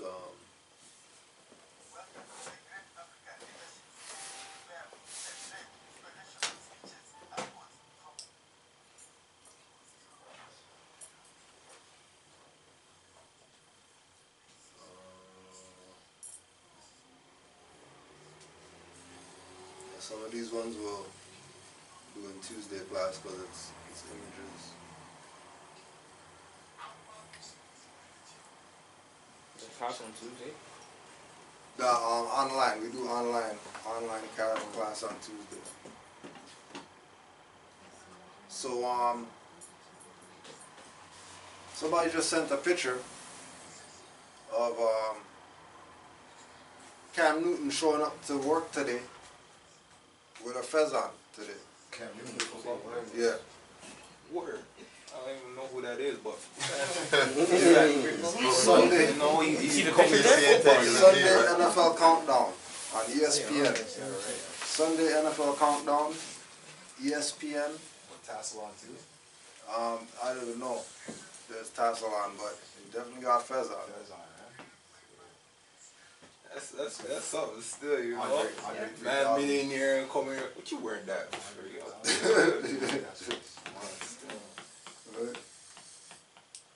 You know exactly what's good. That's worth. Hey, if you know that, you know that's worth than the millions he got. Worth more than the millions. More than the millions that he's got. You know, the millions are. It means nothing. You know, especially once you have the knowledge of self, then you know, it's only right. It's only right that it's done. You know, I haven't come across any knowledge of what the fez means. I know there's a very high spiritual meaning onto it. You know, and I think it's a very powerful thing for ones and one to wear their proper attire due to the fact that when other people, even your own people, see you wearing that, then they know so that you're standing upon something. It don't even matter the battle that you fight. Right. The fact that you're standing upon something automatically going to give you a W. Yeah. Because even if you win and you ain't standing upon, I heard somebody say, you know, it's more important to stand upon something than to win or lose. Because regardless of what, if you ain't standing upon nothing, you know, it's important for we as people to start being confident, you know, because you've done the study, you understand what you know. You don't just know. You understand what you know. You can see the science behind the feds, you know. And as I said, I ain't come across it yet, and I'm eager. You know, I'm eager to come across that insight. Yeah. Slowly but surely. Yeah, I was talking with him more too. I was talking about getting his paperwork done. You know what I mean? And that, you know, he's been studying or whatever like that, and you know, it's time to do whatever. Like, yeah, how long you studying for? Yeah, I've been studying for 4 years or whatever like that. Like, studied for 4 years, never had no pay. Nah, I wasn't ready for the papers yet or whatever. The same idea, you know, that a lot of Moors have with the headgear. That, you know, like, they don't want to mess up in it or whatever like that. You know what I mean? They want to make sure that they know everything they're supposed to know before they go get this headwear, because, you know, they hold it in this high regard. You know, it's just like why I uploaded the turban video yesterday. You know what I mean? So people could have, you know, especially Moors, since Moors claim they wear turbans and all that stuff, to have a perspective of what turban is from other people who wear turbans. See what level they, you know what I mean, deal with their turban, you know?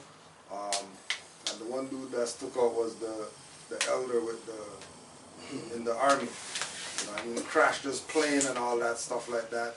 You know what I mean? And he's lying there and paramedics are there and all that stuff. And first thing is, yo, where's my turban at? Make sure my turban is on properly right now, even though I just crashed a plane. Serious. You know That's what I mean? powerful. That's real. Like, this, you know, that's the level. Yeah. That it's they're like looking at. for me, you know? personally, when the highwayman they kidnapped me up there, yeah, my face fell off in the car. I said, "What are you doing? What do you want?" Of course, put my face on my head. What's your problem? You know, like. Yeah. Like and then they deal with it like that. They did. You know what I mean? Yeah. They put it back in my head. They deal with it like that. You know. It's like it was a part of you. It was like, it's not even like a separation. No. Yeah. It's like part of next, like your finger, your foot, or something. Yeah. Cut off a part. Yeah. That's what one of the brothers were saying in the documentary too. That yo, like you take a turban off a Sikh, that's like slapping a crown off a king's head. You know what I mean? Like, that's disrespect if you trying to talk about take off turbans and all that type of stuff, you know? Which leads into this one on demanding hours. Demanding hours. Demanding hours. Okay. The idea inculcated in the purposes of the Moorish Science Temple of America is to have everything that belongs to us as a nation that has become part of another nation, just the same as all other European groups are doing. We must have the history of our forefathers taught to our children.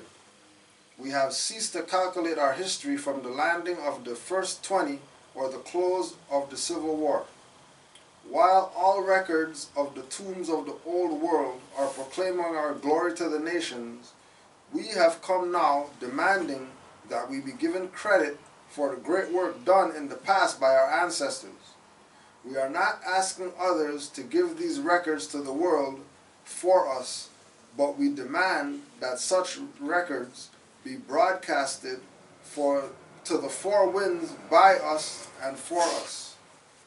A pride that goes with the knowledge of great deeds will serve to cause our posterity to take heart and look into the vast future with a hope eternal. Such can never be done except they be taught who they are and where they are from. Yes, we are demanding that these things be done, and we know that it will require some time before we have created that consciousness in others of our group to assert themselves likewise, but that day is coming when such will be the case. And remember, this is 1920s. So all these things that he's talking about is prophecy. That we should be living in the manifest of certain things that Noble Drew Ali said, not just the things that are happening societally or whatever, but the things that are also happening, or the things that he was talking about for the Moors, that the Moors should be having. You know what I mean?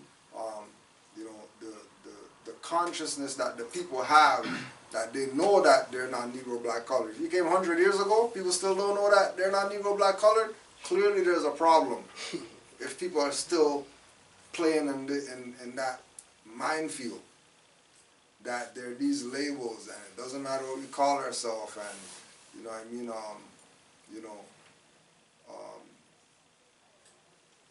I put in all these years at this corporation, so they're going to recognize something or whatever, when they're stealing all those people's stuff. Corporations close, they take all these people's stuff, leave them with nothing after they put all these years in.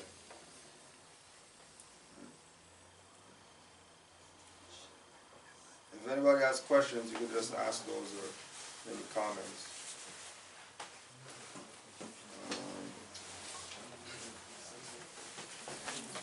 History defined. History may be defined in a general way as the record of the life of mankind. It is the rise and progress of those famous people whose doings constitute the history of civilization. In this it is proper and highest science. History presupposes the nations of the world advance beyond the natural or primitive state, and to these belong our great leader, Muhammad, directed by our Father God Allah. Respecting mankind outside of nations, there is much interesting and valuable knowledge supplied by various sciences. By the aid of these sciences, much is now known regarding mankind's customs, manners, languages, arts, and religions, which bring us back to our Father Allah and the Muslim religion.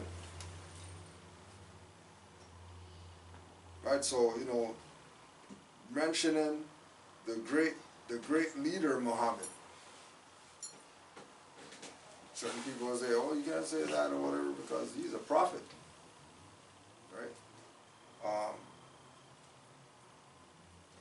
Bringing us back to our Father Allah and the Muslim religion. Didn't mention Islam. Right? Didn't say Muslim.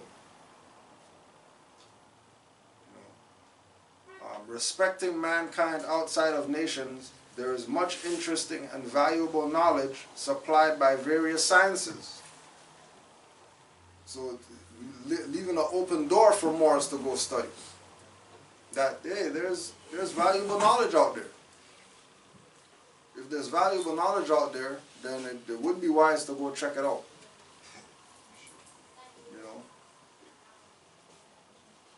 And again, it goes back to that thing of questioning things.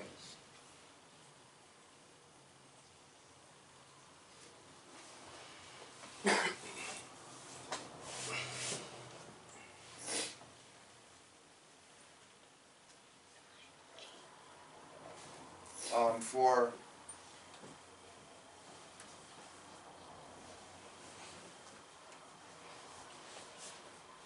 Drualian time, Allah sent us a prophet and set him in time with a holy message which is divine. He came to let the Asiatics of America know they are of the ancient family of the Moors. His spiel was to the Asiatics first. Why? Because they have been sinners since their departure from their forefathers' religion. Oh, sinners, why don't you hear the soul of Islam ringing in your ears? The Prophet has said that if I were you, I would get ready before you are made to do so. Now come and pick up your forefathers and mothers' ancient and divine creed, which carries your national name indeed. It will entitle you to your rights, which you have been denied. Because in 1774, your light was cut off from the ancient Moors. And that is why Allah has sent us a prophet in 1886 to prepare the light that was out. In 1925, the Prophet said, I have mended the broken wires and connected them with the higher powers. So come on, Asiatics. Don't you want to go? We are marching on to Canaan. I used to think it was a city in the sky, but now I know it is here on earth. Don't you want your share?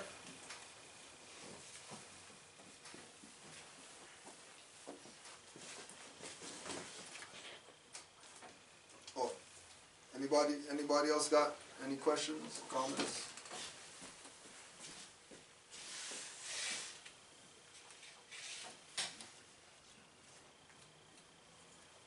So it's obvious in the writings that Noble Drew Ali was doing his best to change the people's mindset from where it was, you know, in this time, in the 1920s.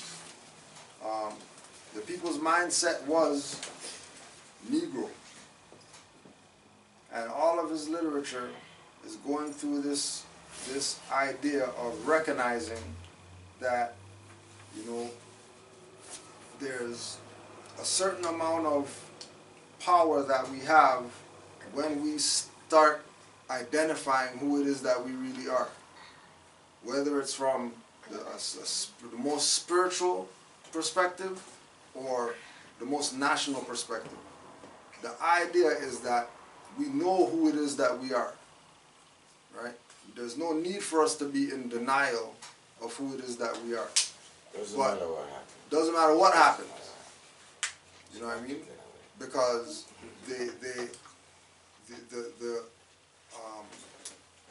you know, like you're saying, you know, we got all these proclamations from all these different mayors from all over the country acknowledging who the Moors are. And not even who the Moors are, specifically who the Moorish Americans are. Being specific that it's us I had problems that we're talking about. Go ahead, Mark. In the municipal building up in Kitchener there. Mm. I didn't go with no paperwork, just whatever I heard, you know, and keep a little notes, because, you know, when you face the ballot, sometimes the notes, it will slip you, so you have your notes to slide up on, you know. And when I put my declaration on the board with the people, the guy tried to stop me. Mm. It was one of those green slash justice of the peace. Yeah.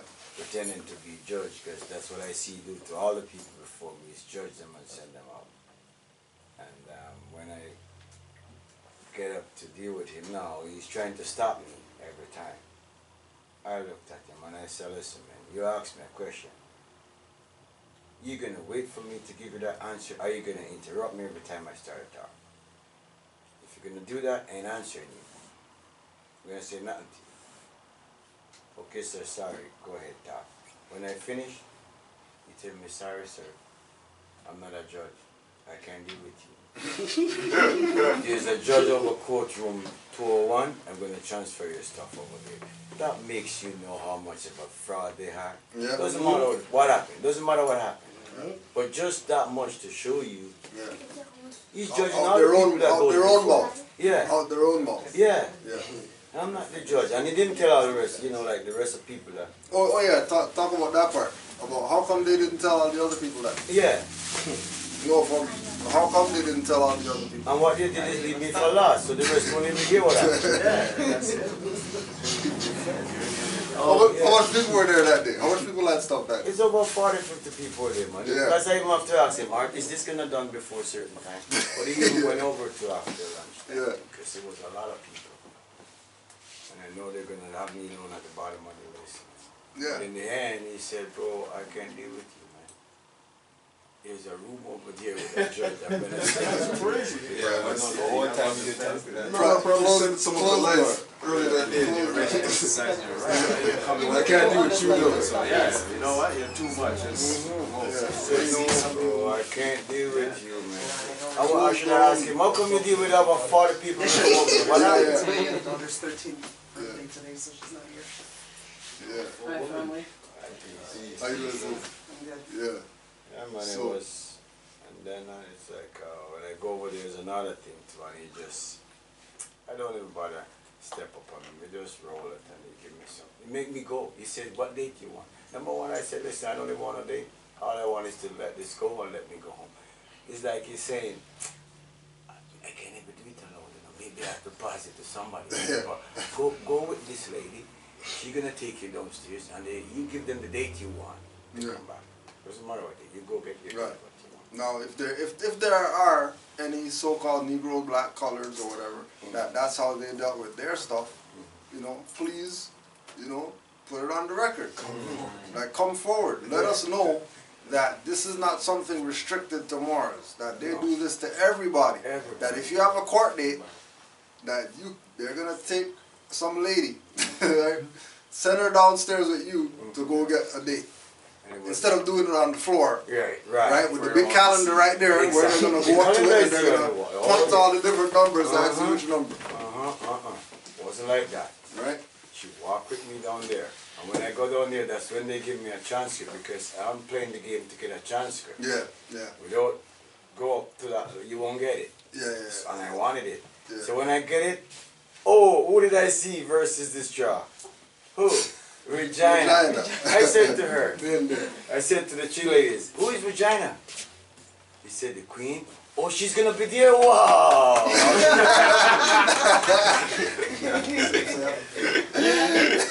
They're shocked. Yeah. You didn't expect me to be happy that I'm going to deal with the queen. Yeah. He's crazy. So I asked them, who's Regina? As if I don't know. Who's Regina? I see Regina here. They tell me, I said, man, we're gonna meet the queen. She's dead? And my son, he went on Friday. His is another story, man. Yeah. It's another story. They asked me to escort him out. And the highwayman was scared to touch him. Pretend you're walking like when I'm saying to walk, you know, pretend. You could tell his story. Crazy.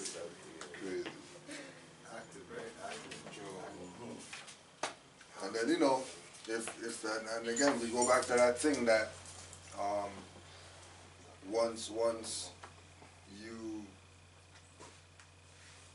whenever you have something with them and they do that thing of get you out the court or whatever, right? They know that they can only deal with the all capital letters name, right? So if somebody is coming in there X relation, then they don't have any power, because what they're really using is the Attorney General's power in order to talk on behalf of the all capital letters name if somebody who's in propria person isn't there. So they'll move the person that's in propria persona out the court, and then they'll take the position of the Attorney General and deal with the matter. And then most of the time they'll find you guilty or whatever like that. And then you once they issue their verdict or whatever, your next thing automatically is you appeal it. Because technically you weren't there. Yeah, that's what. Even though they went ahead with it and they did whatever, your argument in the appeal is that, oh well, I wasn't there. You guys said I wasn't there. I was standing right in front of the guy. What do you mean I wasn't there or whatever? You know what I mean? And they'll always open the case back up again. And then when you go that time, now you start doing the X relation. Yeah, that's what I used to do. So this is what we say that. Yeah. Like I was here. Yeah. But they're saying, you know, their you is the all capital letters name. Your you is LB. Right? So they don't want your you to be there.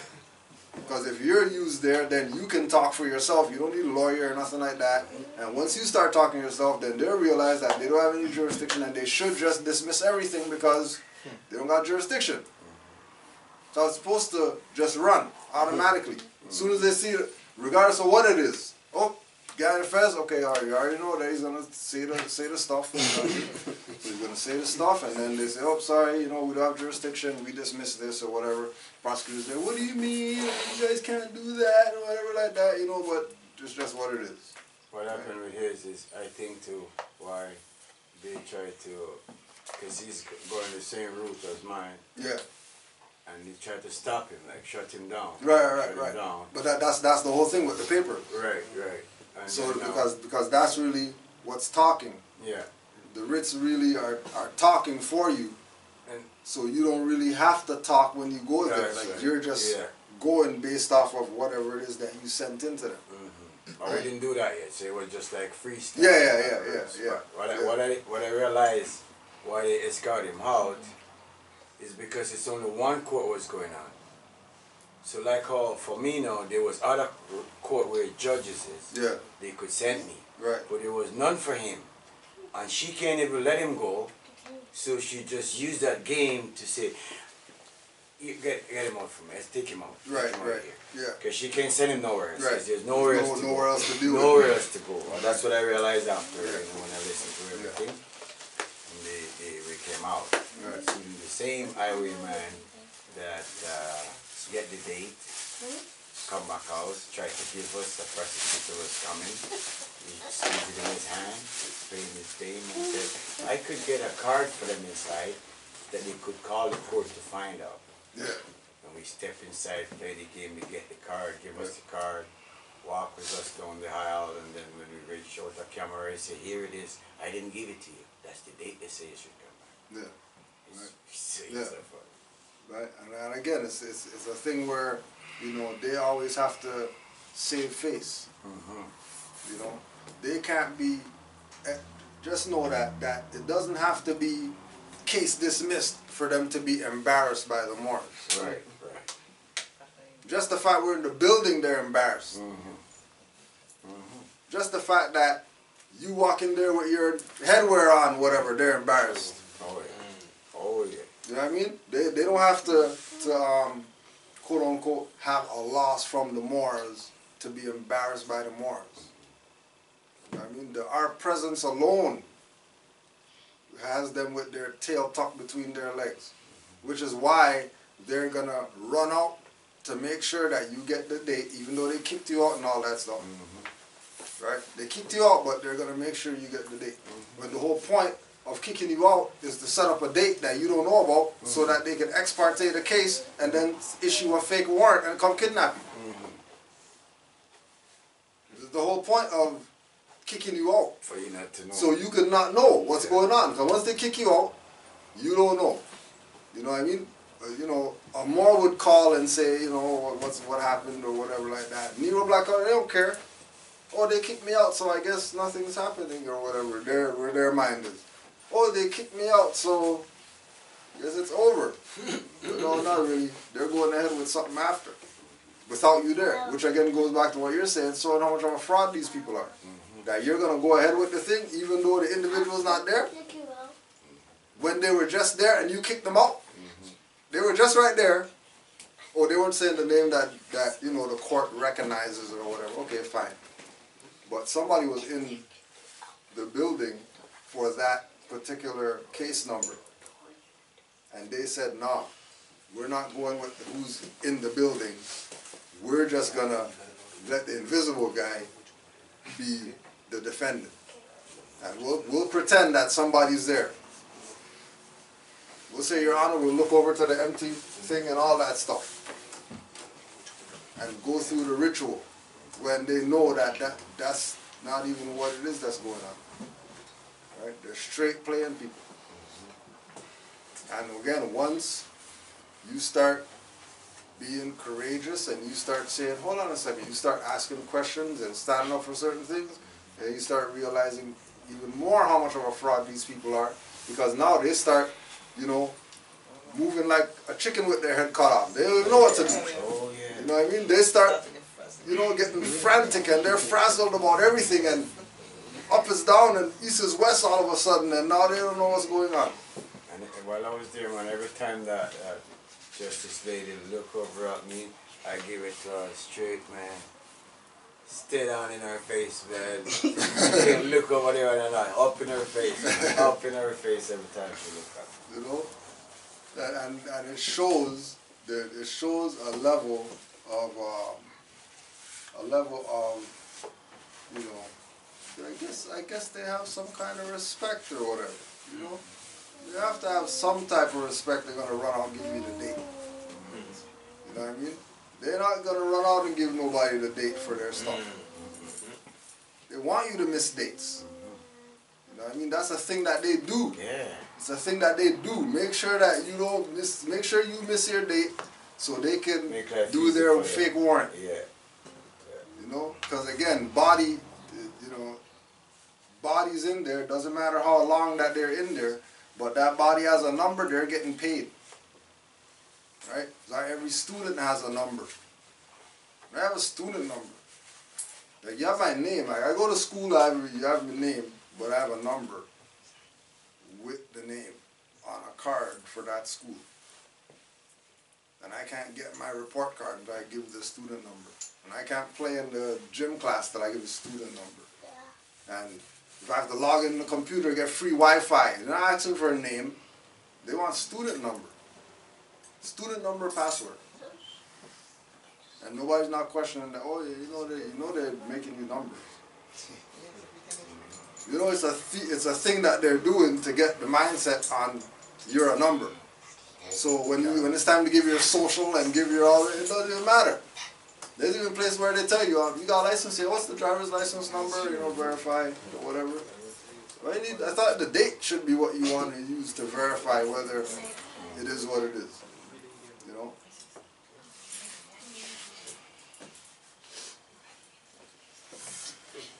Also, reminder, on January 6th, we're under a month to go for Noble Ali Day, 29 St. Denis.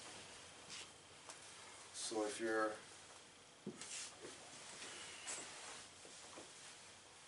are looking for something to do, January 6th. Is 29 the one attached to 25 St. Dennis, or is it across the street? I still live in 25, I forgot. No, 25, yeah, 25 is the next building. Is the grayish one? It's at the gym. It's at the gym. At the center. So like, it's in the center? Yeah, it's at the center. Yeah. So I've been there once. We go there and it's gonna be in the gym. Okay. So as soon as you walk, if you're going from the front, as soon as you walk in the door, the gym's right there. If you're going from the back with the parking, once you walk down the hall, as you get in the building, there's a hall. You walk down the hall to your left, the gym's right there. So it's so we got Noble Drew Ali Day awards to give out. We're supposed to be having a raffle. Brother Kenta came into some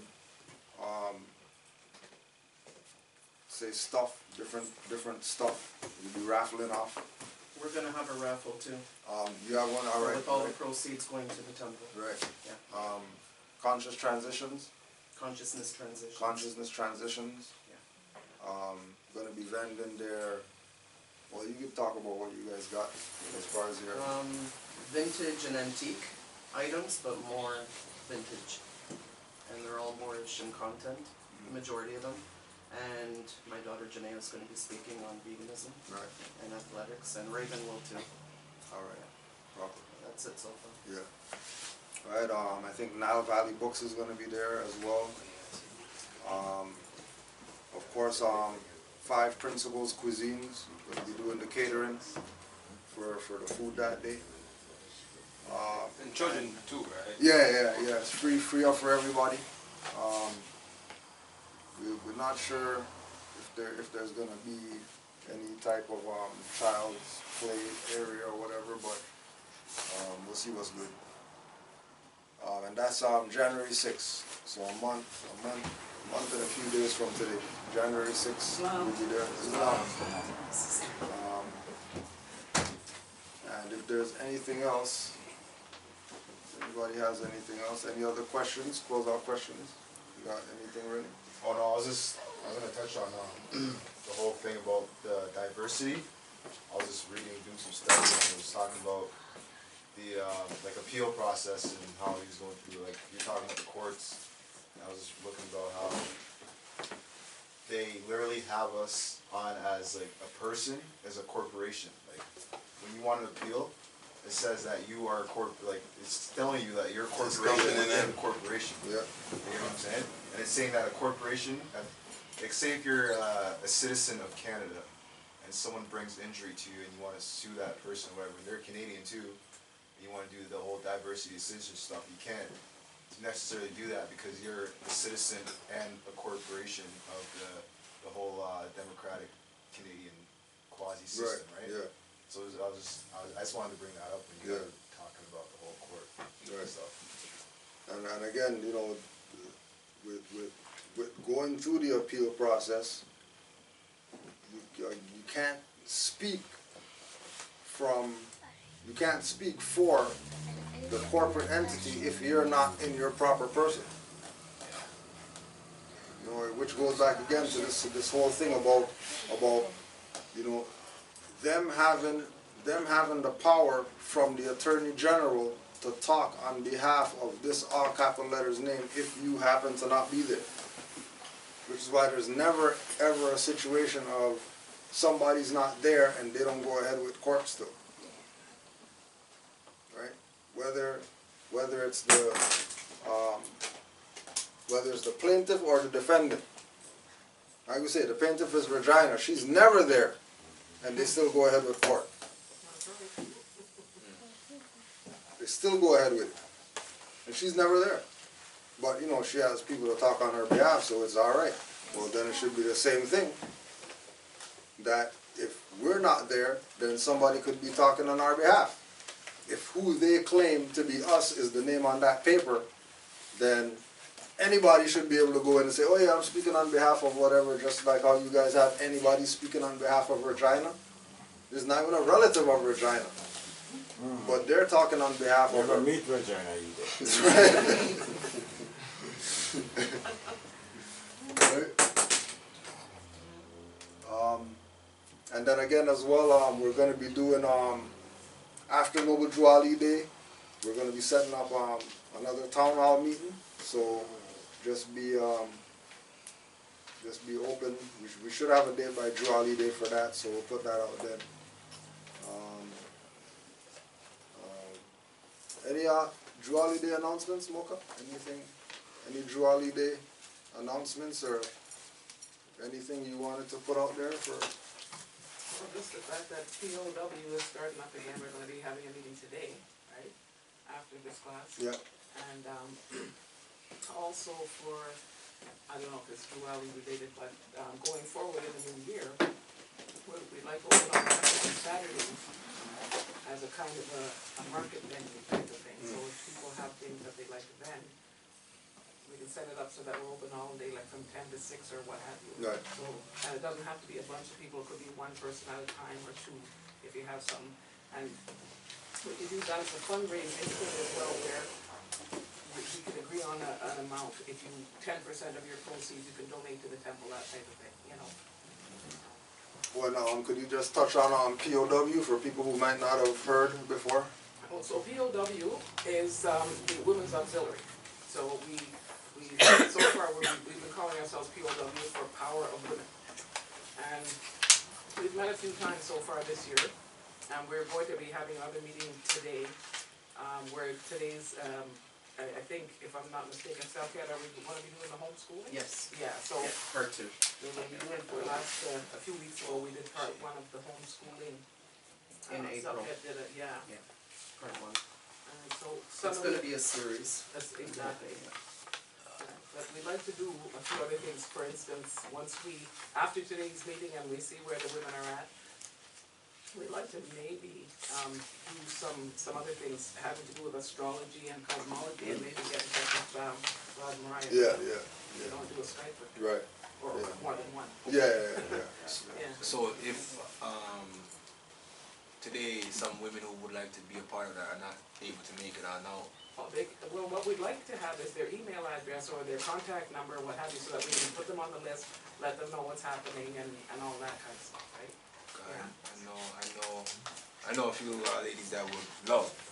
It's funny you made mention of what you were talking about, because I had some ladies saying to me that homeschooling and stuff like that, and information and pretty much the stuff you just talked about. Right? It's so important now with Yeah. what's going on. Yeah. You know, anybody who has little children or children in the school system, mine are grown, you know, so it's not something I have to really deal with on a personal level, but there's just too much stuff going on. I used to go into the school. I would go, people thought I worked there, because I was always in their classrooms. I would sit right down, you know what I mean, and see what's going on, because you don't know what's going on. These children are gone for hours at a time.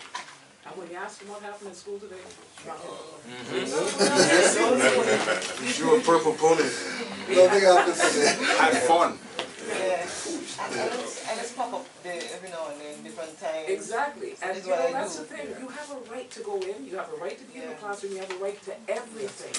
But most people don't know that, they figure it's school, and they got the authority, and we better just step back and, no, you gotta go in, there's too much stuff going on right now. Yes, a lot. Real big Because stuff. I was thinking about that when I was looking into that homeschooling. Yeah. Yeah. You don't even want to be there. He said, Mommy, I'm not learning. Mm. No, that's what he tell me. So I go to the teacher and say, They just play it. So. so I said, just give me the book. That's all they do. But, yeah. And I said, that's one that. So, Just that? today, that's great. Yeah. Please stay. Well, actually, I think I think now's the best time for everyone to go to their children's school. Yeah. Especially with this pushing transgender and lesbian, gay community crap. Oh, yeah. Instead of teaching history, teaching everything that they doesn't need to know about economics. You're teaching them about Last I heard structure. this. I don't think so. I didn't. What did you get? I didn't get anything. Oh yeah, she did. First, but not lately though. Especially how this cat. Yeah, but issuing out some crit.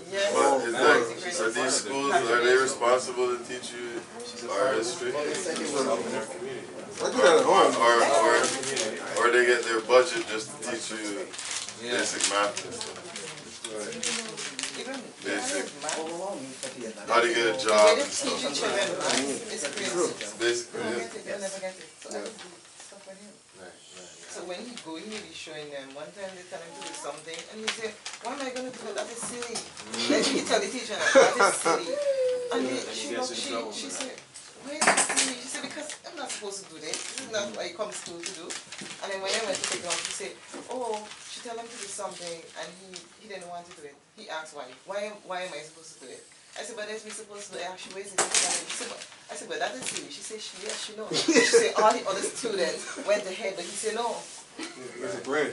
Right. And that's very important too. A lot of these teachers will try to put your own child, make your child come off as a bad child or stuff like that. Just because he's not trying to be a yes child or a yes boy or a yes girl. House Negro. Yeah. You know the house Negro? Go to the office. Train to be a house Negro. If that don't work, you're going to jail.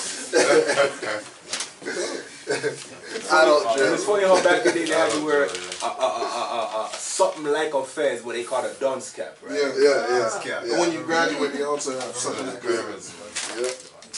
The pylon. Right. So POW, unfortunately, men, it's not, it's not our stuff, so we can't, What is it? We can't go and take notes for the wifey and stuff like that. I was gonna mention that because it's closed door. So, but because we know, they're on their getting out of the prophet's arms. They're on there getting out their prophet's arms, so we're gonna let them exercise their free will. Let them stretch their stuff. You know what I mean? It's evolving. It's getting. So we'll close out on that. Again, if you don't have flyers, feel free. If you're on the email list, to send out the email to people. Group text people, whatever. You know what I mean? Let them know about what's going down for January 6th. And it's going to be myself and Brother Settenra lecturing. So it should be a good session. So we are, if we're willing to invite those who want to know about Global Dry League, I don't know. Do you think it's a good idea to suggest that to them? Oh yeah. To come down, okay. For sure. Because it's a celebration for Moors, but it's also an opportunity for people to see Moors. True. You know what I mean? Engage Moors, talk to Moors. Not just talk to some people who lecture about Moors, but they're not Moors. Right. You know what I mean? So they can have some one-on-one interaction, like some of the people last year, like new people that came, it was, just something different to see. You know what I mean? That it was because we also have the Moorish Culture Club implementing the theme of dress Moorish for Drew Ali Day. You know what I mean? So there would be that idea also of recognizing that, okay, well, oh, I seen who so and so or whatever wear that. I thought that was Arabic or Hindu or whatever. That's part of our stuff too. Okay, and you know what I mean? It just creates dialogue and, you know what I mean, gives